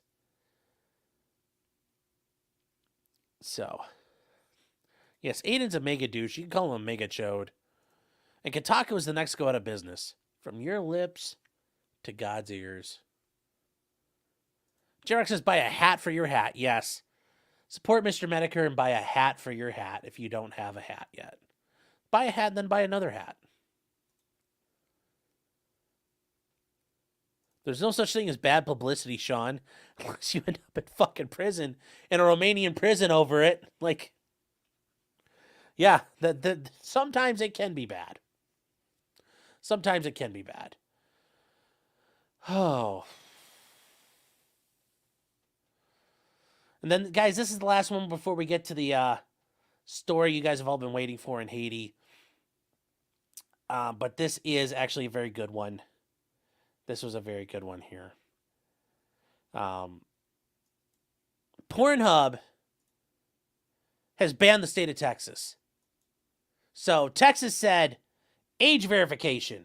We're passing laws to make it harder for you.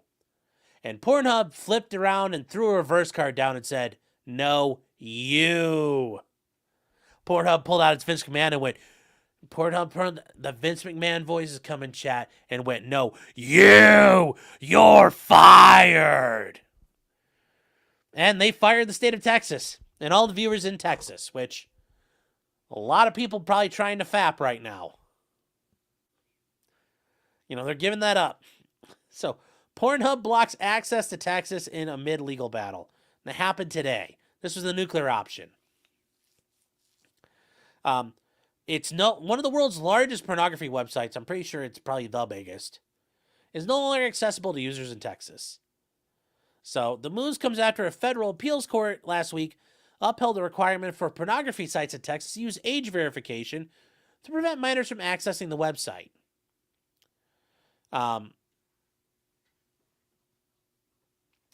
So all other pornography and all other porn sites under the adult entertainment conglomerate ILO, including YouPorn and browsers, are now blocked. So it's not just like Pornhub; it's like everything. Like, you're like, all of them, sir? Like every porn site, sir? Yes, like everything, everyone. Every porn site is blocked. It's not every porn site, but they control, and that's the thing. That's why, how does Pornhub exist? Because they control most of the sites they put clips on it from. That's how they do it.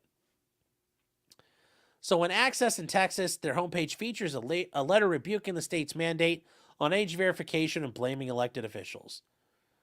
Not only does this impinge on the rights of adults who access protected speech, it fails strict scrutiny by employing the least effective and also most restrictive means of accomplishing the stated purpose of protecting minors.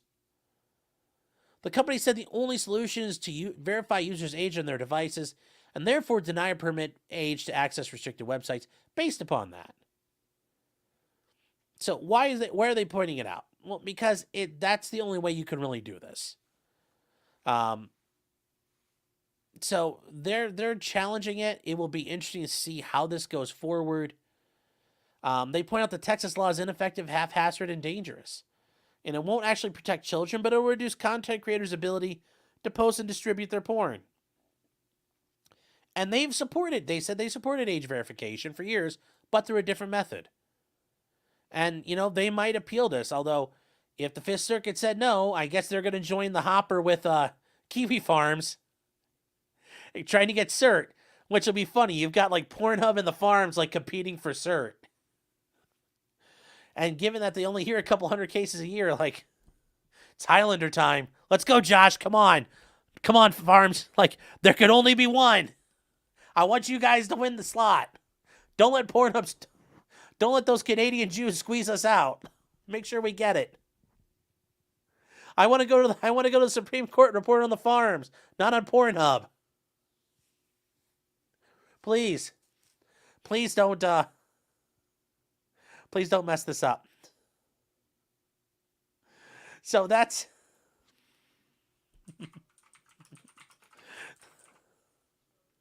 that's what's going to happen there. I just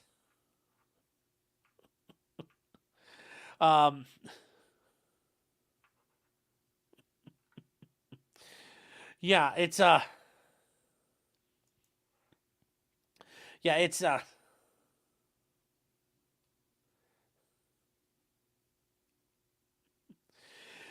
yeah, and it just there's so many. I mean, yeah, it's yeah. I don't know how this is gonna go, guys. I really don't know what's gonna happen here.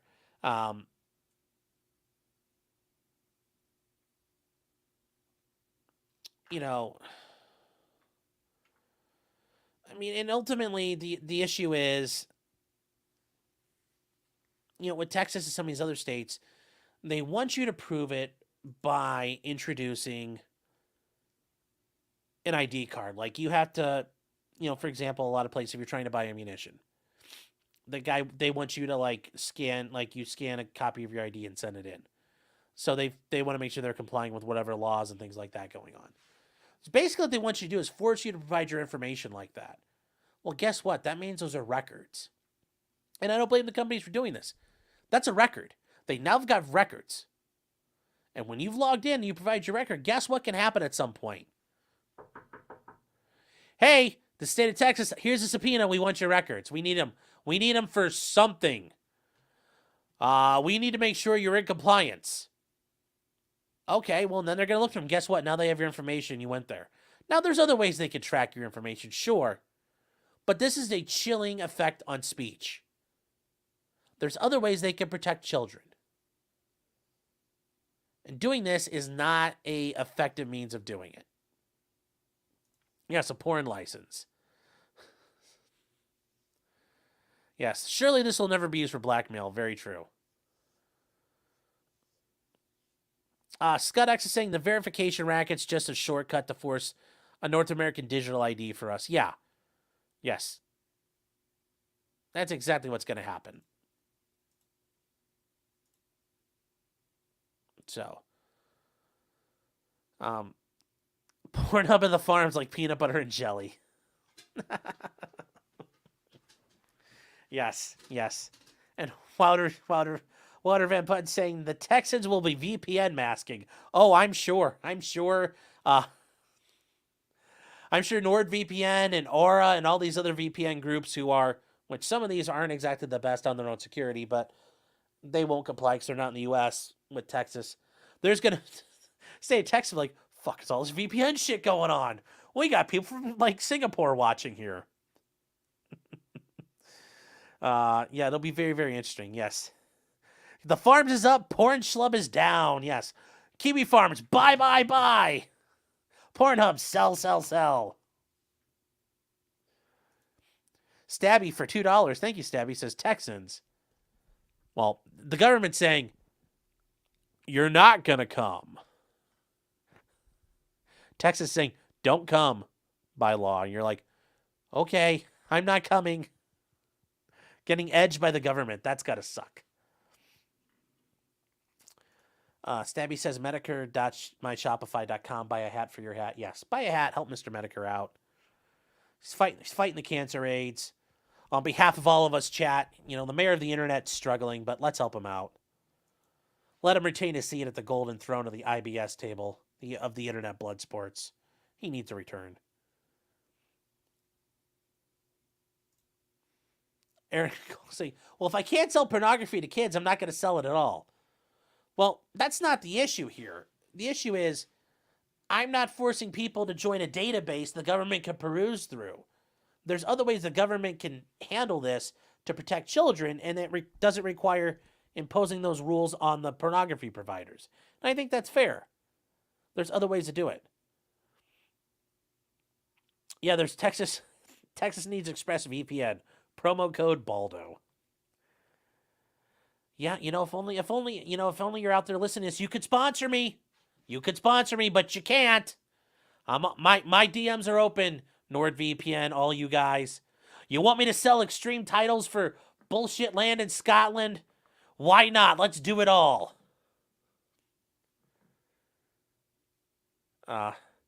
Porno was run by a rabbi. Yes. Actually, that's true. So.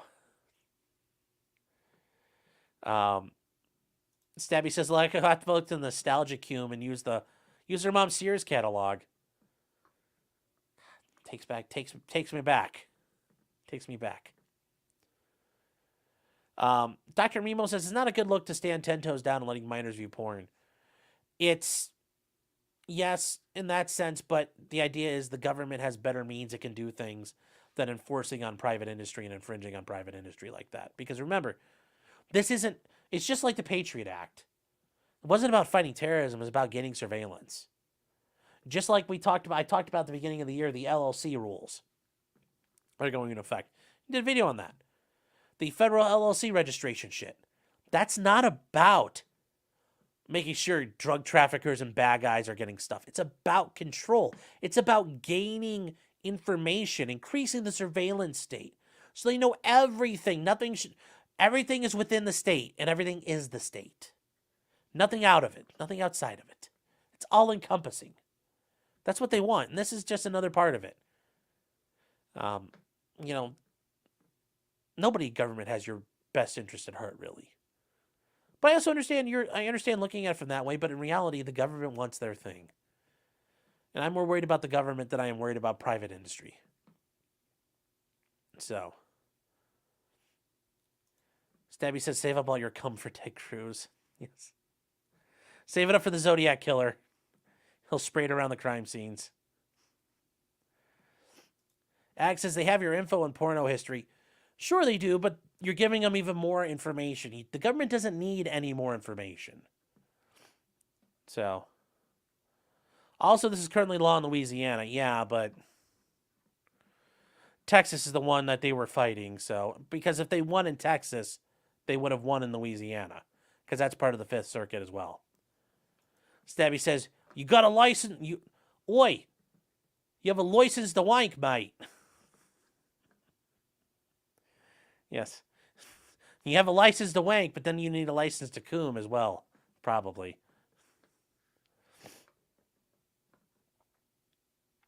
Just wait until that database gets hacked, I know. Or the government does that. Job well done says Real ID is already a thing. I understand, but the government's not going to stop there. If you think Real ID is all they want, you know there's more to that. They want to digitize IDs. They want to tie it to everything. They want to use it for purchases, and they want to tie it to everything. That way they can get to a cashless society. Let's not bullshit ourselves. That's an ultimate goal for them. You know that, and let's not beat around the bush. They would love a cashless society and a purely digitized society. It's a society they could control and buck break at any moment, and they could do it, and there's nothing you could do to stop them at that point. Yes. Some guy's going to be out there and like, sir, it's the police. Put your hands up. Put down the MILF titties.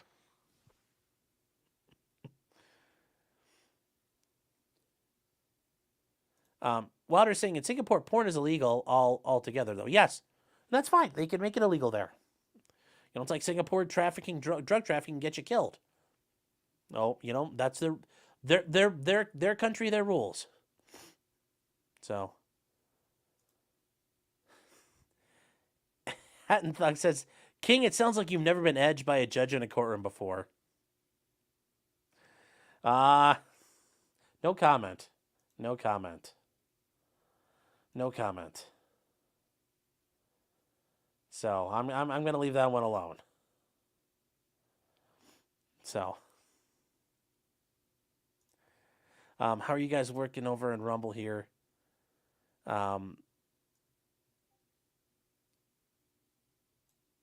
Make the internet, make the 90s internet great again. That would be the days.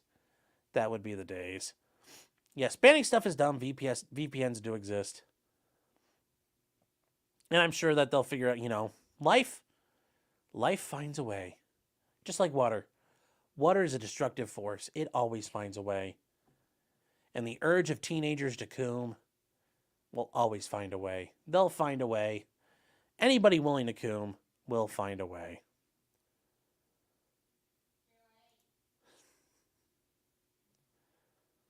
So, life always does find a way.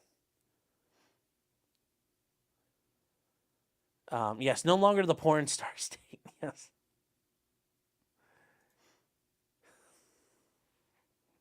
Yes, potentially Potentially Criminal is brought to you by the Field of Sneed Health Powder. Oh my god. The Porn Treat Act, yes. What is the better way, Sean? You know, Texas again. They have in Texas history. It was the Which Way tree, and I think it was Colonel Austin. So which way do we go? Or General Austin said, "Which way do we go?" And all the troops said, "We're gonna go this way." And I forget where the fuck it was, but we're gonna go fight the Mexicans. And it was pivotal. And that's There's another. Which way do we go, Texans? Which way do you want to go? To submission or cooming? Choose your fate.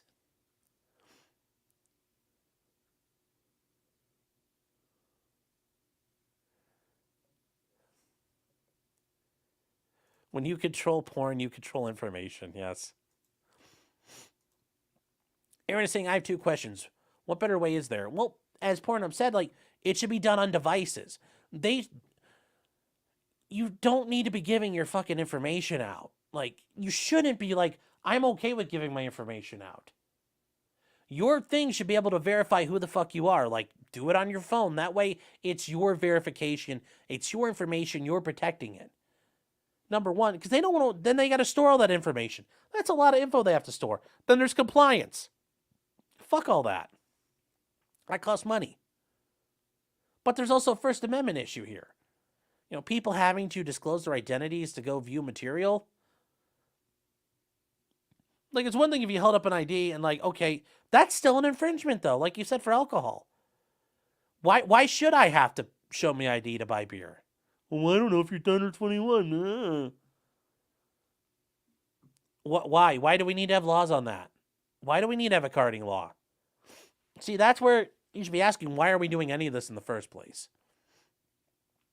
But at the very least, just flashing your ID and then putting it down, that's far less intrusive than having to scan it in, sending it digitally to somebody where it can be intercepted, leaked, or subpoenaed. And now the world knows you're looking at porn.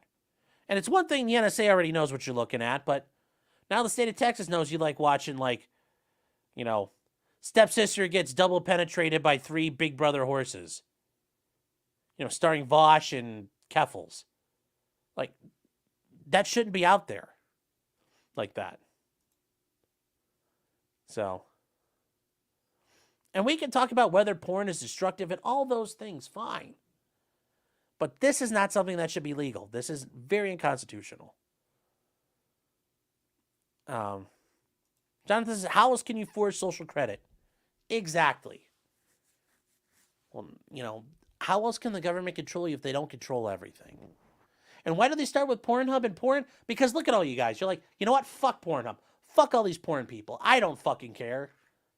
That's how they start this. They pick on the things you don't like and are unpopular. And from there, when they do that, this is where it lays the groundwork for, we'll pick on the next unpopular thing, and the next unpopular thing, and the next unpopular thing, until it's now you getting fucked in the ass. But you know what? There's already a mile-long precedent of people getting fucked in the ass before you, and no one else cares.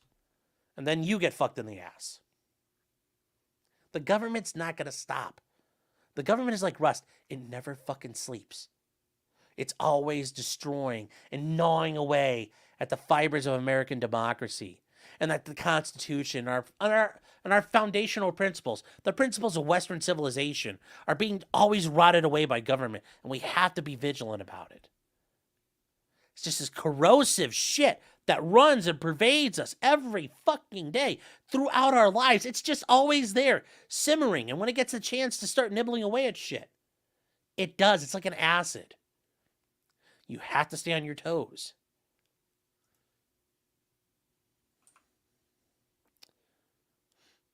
So,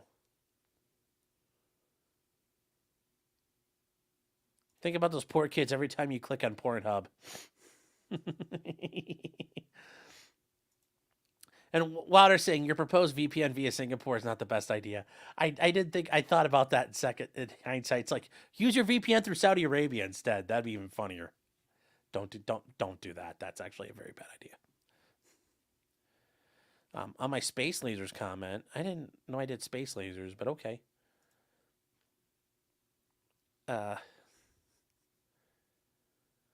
We all know that no comment is like pleading the fifth, and it just means you're guilty. Well, Alexis, Texas is going to be pissed. Yes.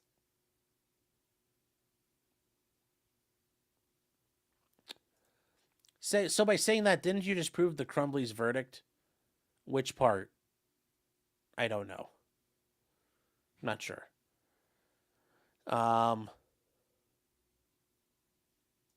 Sponsored by Athletics Needs, now known as Ass One. Yeah. Stabby says, wouldn't this be a Fourth Amendment violation? No, it's a First Amendment violation because it's, chilling speech. I'm sure maybe you could argue a Fourth Amendment, but I still think it's easier as a First Amendment.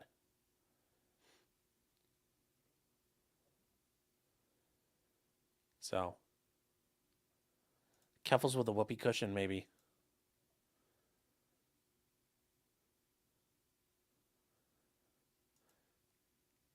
$16 says new Texas flag.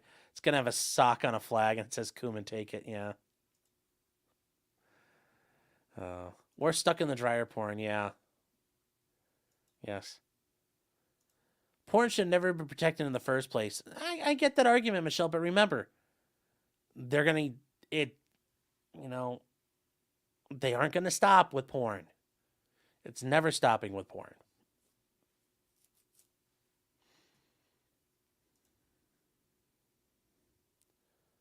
So, banning Pornhub is like convicting the Crumleys, yes.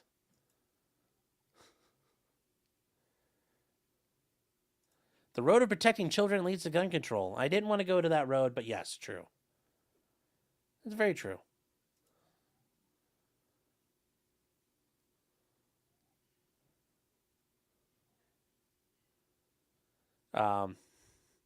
Yes, the highway to the Hegelian dialectic zone. Sorry, chat. I didn't mean to go there. Maybe Texas is trying to get rid of leftist incels. Maybe, Unhung Hero. Thank you for your chat. I appreciate it. And Unhung for $2 says, I didn't get this, so I got to do it in the order here. Oh, I'm going to come. As long as you don't live in Texas, come all you want. If you live in Texas, the government's saying, don't come. Don't come. All right. All right, guys. Carrie says, porn is a Trojan horse fucking. Very true. Very true. That's funny. And Jonathan Doiger for $9.99. It's the last thing we're going to talk about with porn. We're going on the 80. Say the biggest threat to children is government, from CPS to teachers. Fuck government. The fact people are talking crap about Pornhub are probably the biggest viewers of it.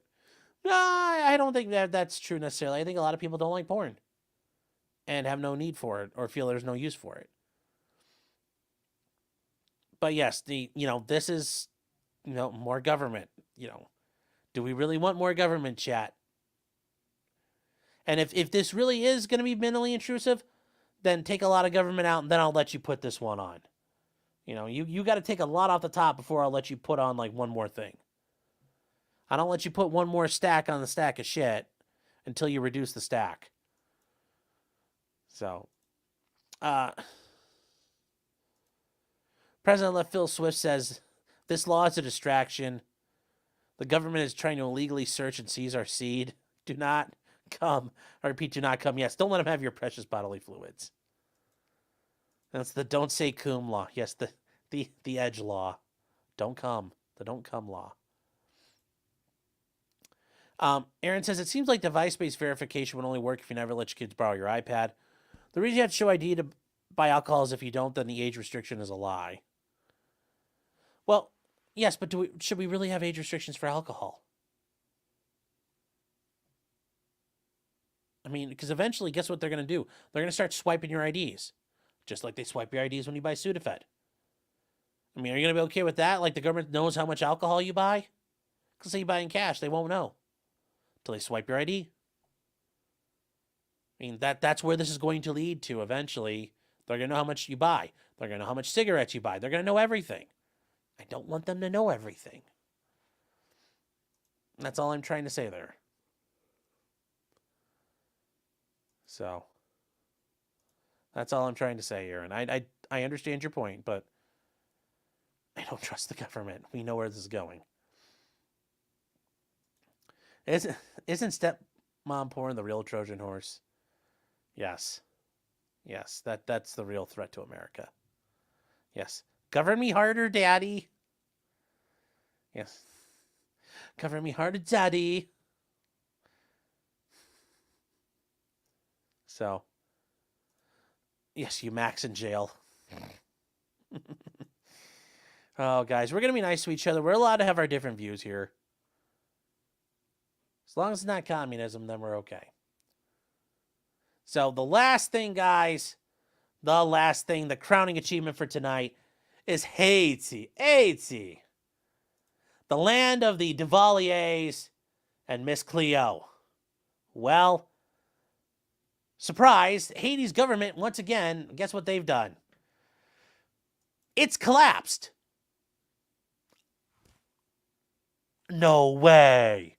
Yes, for like the 375th time in what seems like 5 years. I understand Haiti is a collapse. Like, it's not that much, but it happens all the time. I mean, going all the way back to the revolution when, with Toussaint Louverture, they murdered all the white people in a slave uprising that Napoleon had to go put down. Haiti has not had the best past. Columbus may have landed on Hispaniola, but it's been really rough on the west side. Weirdly enough. Island says, did we not do the school fight? Oh, shit. I forgot. We'll have to do that. We'll probably do a show tomorrow because there's still so much to talk about. We'll do the school fight tomorrow. Kitchen Knight says, any thoughts to Joe Rogan putting YouTube full episodes on YouTube again? I didn't know he's doing that, but I like that because it's, it's easier to get that to hook up to my Bluetooth than Spotify when I'm driving. So,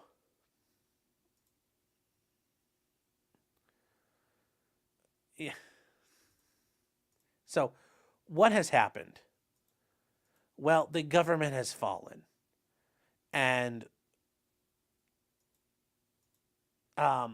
the gangs, and he's a former police officer, not just like a random street cop like Carl from Family Matters. No, this is actually a fairly powerful cop, and he was kind of crooked. Jimmy Chazère, he is leading Haiti's poor against corrupt government forces. That's what he likes to say, but he's just a violent criminal leading a gang of thugs. And the prime minister fled the country, and he told the prime minister, if you guys don't cede power, I'm taking it. Well, guess who's in charge now? The gangs.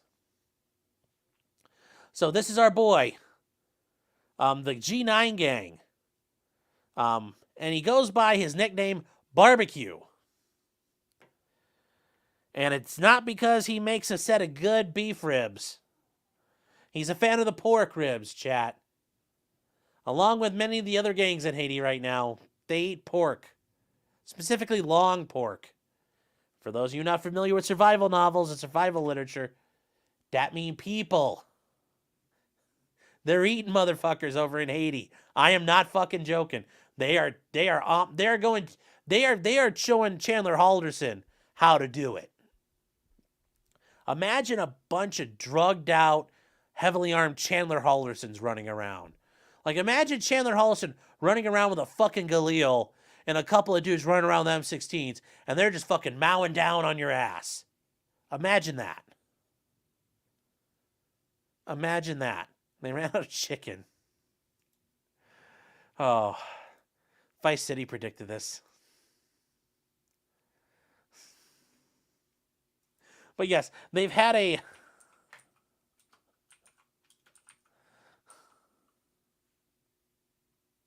They've had a lot of problems there. So, they've had a lot of problems.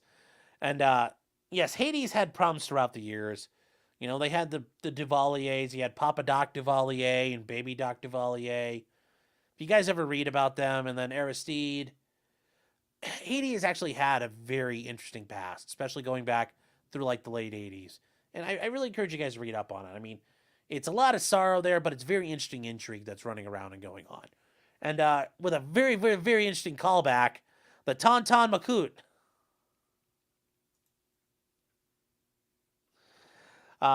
Although I think they called it like the Tauntaun Macaut. Although it's Macoute, if you want to say it right, but you know, they speak their own version of French down there. They were the secret police of the Duvaliers, and they were paramilitary, ran around, and they fucking killed people. I mean, you'd have to send, like, that's probably the only way you're getting control back in Haiti right now, because it's out of control, and like the fire's gonna have to burn out, and there's a lot of people who can be eaten. And there's a lot of people willing to eat each other, so I think it's going to be a little while. I think it's going to be a little while before we get to the end of this. But yes, he is the leader of Haiti. So, murals in the pauperized. I love how they call them pauperized Haitian slums. I mean, it's a slum. And if it's full, it's been pauperized. If it's a slum, that's where the paupers already are. How do you pauperize a slum? Like, it's like reverse gentrification to the hood. It's like it already was the hood. So like, I don't. This is some British guy just, you know, Tom Phillips and Luke Taylor. They're just burning thesaurus words at this point. He rules. The slums he rules liken him to Che Guevara. I don't think Che ate people. Although, you know, Che had his own Muerto experience coming up, so, you know, Guevara, fucking dead communist is all you need to know. Muerto out there for people. Interviews, he poses as a God-fearing Caribbean Robin Hood and celebrates freedom fighters like Fidel Castro, Thomas Sankara, and Malcolm X. I like Martin Luther King too. But he didn't like fighting with guns, and I fight with guns. Well, you know, Martin Luther King also didn't say, I have a dream where my children can eat the long pork just like them white children can, while their victims scream on the spit roast. Like, so, the gang-led insurrection against Haiti's government has catapulted Barbecue, a rifle-wielding 47-year-old mobster. Oh, I'm not 40 yet, chat, so you know what? When I see things like this, that tells me there's still time to turn my life around. Look what happened to this guy. 47 years old, and now he's leading a country with his gang. You always have the chance, chat. You can always make something of yourself. Stay focused. Stay hungry. Always be grinding. Always be hustling. Yeah, stay very fucking hungry. Then you might eat some sons of bitches.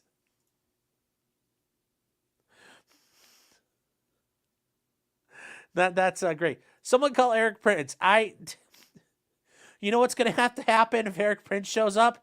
They're going to have to take like an AC-130 and just kadoosh, just like 40 millimeter and 105 millimeter rounds. They're literally going to have to carpet bomb that place. So,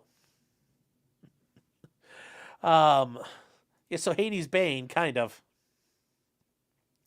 Yes. Yes, they're going ham. Yes.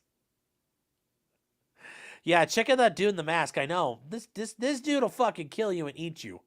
He's like, I'll eat your penis. But hey, you know what though? He's got an M16A2 with A1 sights on it though. He's got the early 90s look. Retro as fuck. So I respect him, man. He's repping it. Although, I'm not going to lie, repping a Galil, that's pretty fucking hardcore. So, over the past 5 years, he's emerged as the biggest opponent of Prime Minister Ariel Henry, who welcomed a succession of foreign reporters to his gangland domain, justifying what he calls his noble crusade to defend the country's famished urban poor. I'm not a thief. I'm not involved in kidnapping. No, we just kill people and eat them. I'm not a rapist. No, we just kill them and eat them. I'm just carrying out a social fight by eating people. As he said last year, well, it's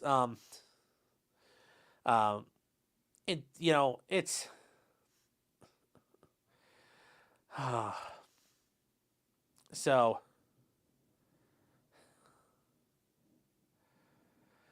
yes, it's funny because his actual Creole nickname is Barbecue. And as Vice said, he was part of a ragtag favela army, a socio-political structure and forces fighting on behalf of the vulnerable when it's not eating them.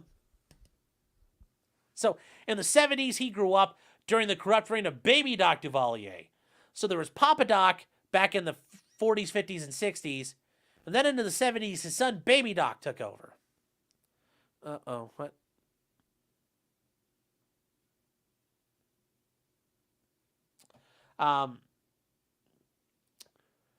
By his mother's account, it was his mother's occupation that earned him the nickname Barbecue. Although many claim that a habit of incinerating his victims was the real reason. I'm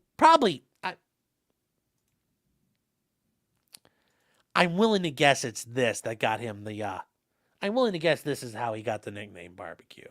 By lighting people on fire. Going the Winnie Mandela route. I'm sure, but they probably don't have enough tires in Haiti, so they just dump gas on people. I'm sure this is how he got the name, though. I'm sure this is how he got the name. Oh, God. I mean, going full libertarian, though, in Haiti, guys. Not worrying even about my roads. So before he became the most influential gang leader, he worked for the country's national police. He worked for the Unité, which was a riot squad whose members had been accused of shooting protesters dead. Haitians protest in Port-au-Prince. Yeah, I'm sure this guy got eaten up, though. Eaten alive. The mottos of Haiti's police is protect and serve. Where have I heard that one before? But Barbecue publicly voices admiration for Francois Papa Doc Duvalier, Baby Doc's father, who appears to not have honored those values. And that's true, because he was fucking brutal. The Duvaliers were fucking monsters. If you ever read about them. Fucking monsters. But it appears Haiti needs a fucking steady fucking pimp hand. I will say this much. They are lucky the French haven't decided to put that under their protectorate, because the Foreign Legion would be there beating the fuck out of, be stacking bodies like every 6 months, it seems like. Kind of like when they go down to the Ivory Coast and they just fucking kill everybody every once in a while. That's how France keeps its colonies in line. He was fired from the police in 2018 for a litany of crimes, including a horrific massacre in a slum called La Saline, in which 71 people were killed, several women raped, and 400 houses were burned. Well, that sounds like top-notch police work. I mean, here in America, they would have given him a Medal of Valor. They would have been like, Officer of the Year, everyone. Officer of the Year. The thinnest of the blue line, chat. Oh, God, he'd be on Black Rifle Coffee's podcast before you know it.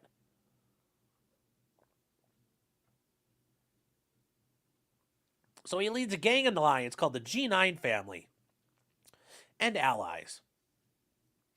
He's denied the wrongdoing, but the former police officer has been sanctioned by both the U.S. and the UN for his alleged crimes. The G9 controls some of Port-au-Prince, which is Haiti's capital. Largest slums and most importantly the road arteries, allowing him to paralyze the country on several occasions, cutting off gas supplies and forcing schools and hospitals to close.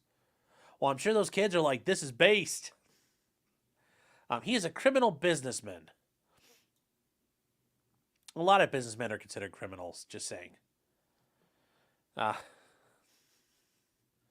So like many Haitian crime bosses, he was a man of high-level political connections. He was rumored to be close to former President Jovenel Moïse, who was assassinated in 2021. And it really did happen. Like, their president got fucking murked. And yeah, things have been out of control since 2021. Like, COVID fucking made everyone crazy. But if you read about that assassination, that's some crazy shit that went down. So that's some crazy shit that went down, chat. So, still safer than Chicago. Stacy says, how much more hood can you get? I don't know, but pretty hood. Eric says, I bet you eat corn the long way. Oh. Yes, I can't judge this rich and noble culture. I know I can't. Scott X says, someone tell the IDF there are Hamas tunnels under Haiti. Yes. Oh.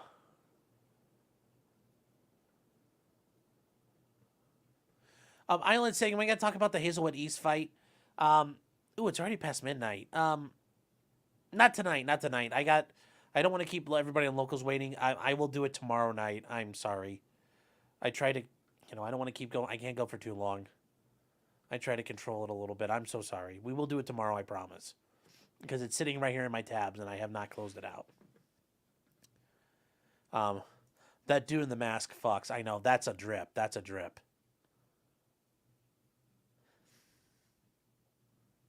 So let's see here. He seems more like a pit boss to me. Oh, no. Oh, no, chat. That's not. No. Oh, holy shit. Oh, God, that's good.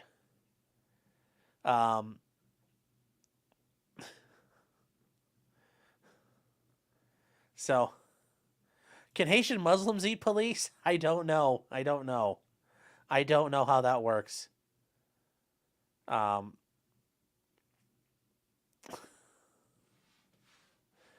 holy shit. Let's keep going, though. There's a little bit more here. Some suspect he has political aspirations of his own. No fucking way. Are you kidding me? This guy's got political aspirations? Impossible.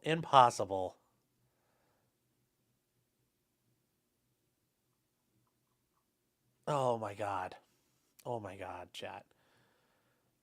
Oh. Barbecue is a natural politician. Yeah, okay, well. So, he gives women presents on Mother's Day. He gives money to families during the means to send their kids to school. But people are there is also one of the main reasons why they have the nightmare they're living. Yes. Oh.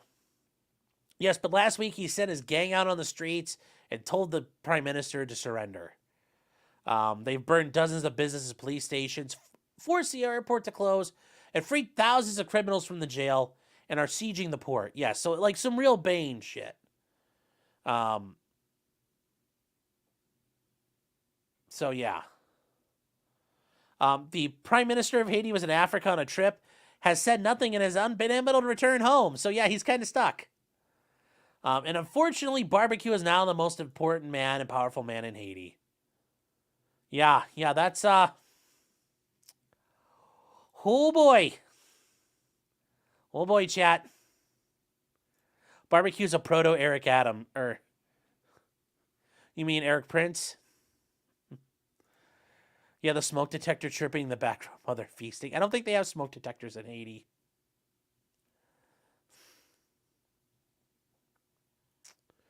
So, the flotilla's on its way to Miami, too. Well, yeah. Okay, guys. Yeah, so we got a couple things to catch up on here. What sauce you put on long pork? I don't know. That's a shame, says, so they are, for $4.99, they are going ham in a very literal sense. Yes, they are. Thank you for the super chat. President-elect Phil Swift says, there's so much propaganda about this guy.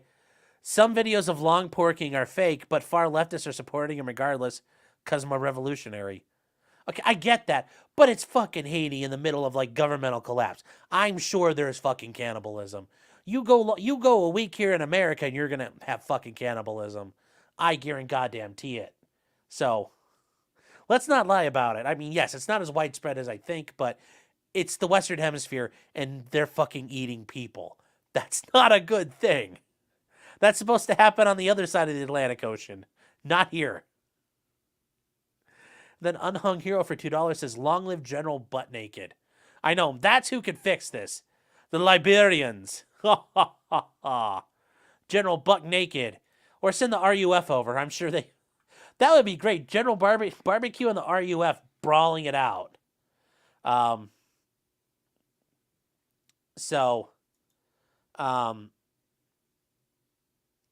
Yeah, so that's, oh,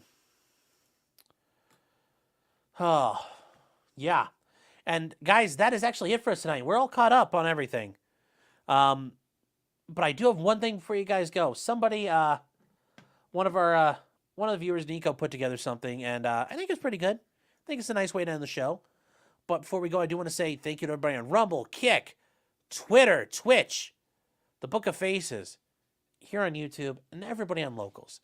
And once again, guys, I will see you guys over on potentiallycriminal.locals.com.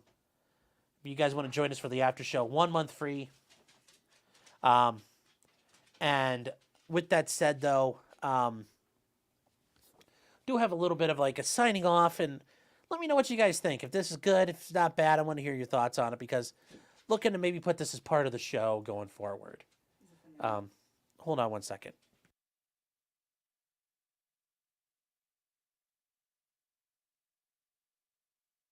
So, guys, don't have full production qualities on everything yet, but we do have an outro. So, this is for you guys. Let's make sure we can hear this all right.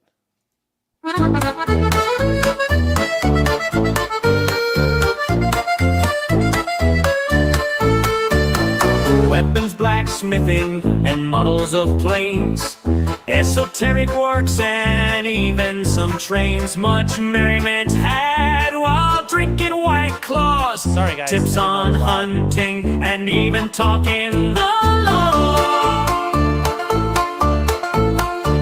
Whatever you do, just don't talk to cops, even when they nab you on illegal stops. Just 'cause you did it doesn't mean you're guilty, but please talk to a local attorney. Was that the fat guy Rick Tate yelled at? Why, yes it was, he even knows he's fat. For all this fun and more, there's one place to go, here on Sean Martin's Potentially Criminal Show.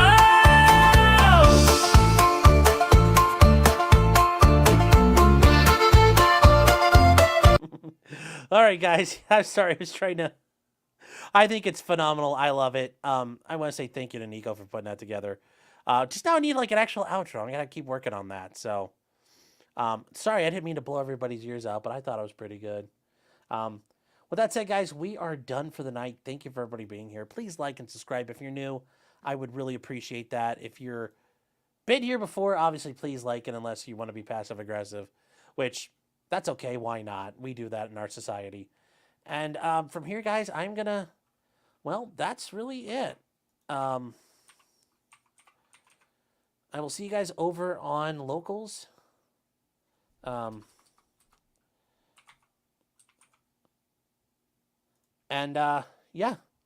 Until then, guys, remember... Oh, wait. We have a super chat we got to get to here first, quick. D for $10. I'm sad to say someone posted a video on Twitter from Haiti where a dude was ripping the chalk off a corpse with his teeth. It was bad.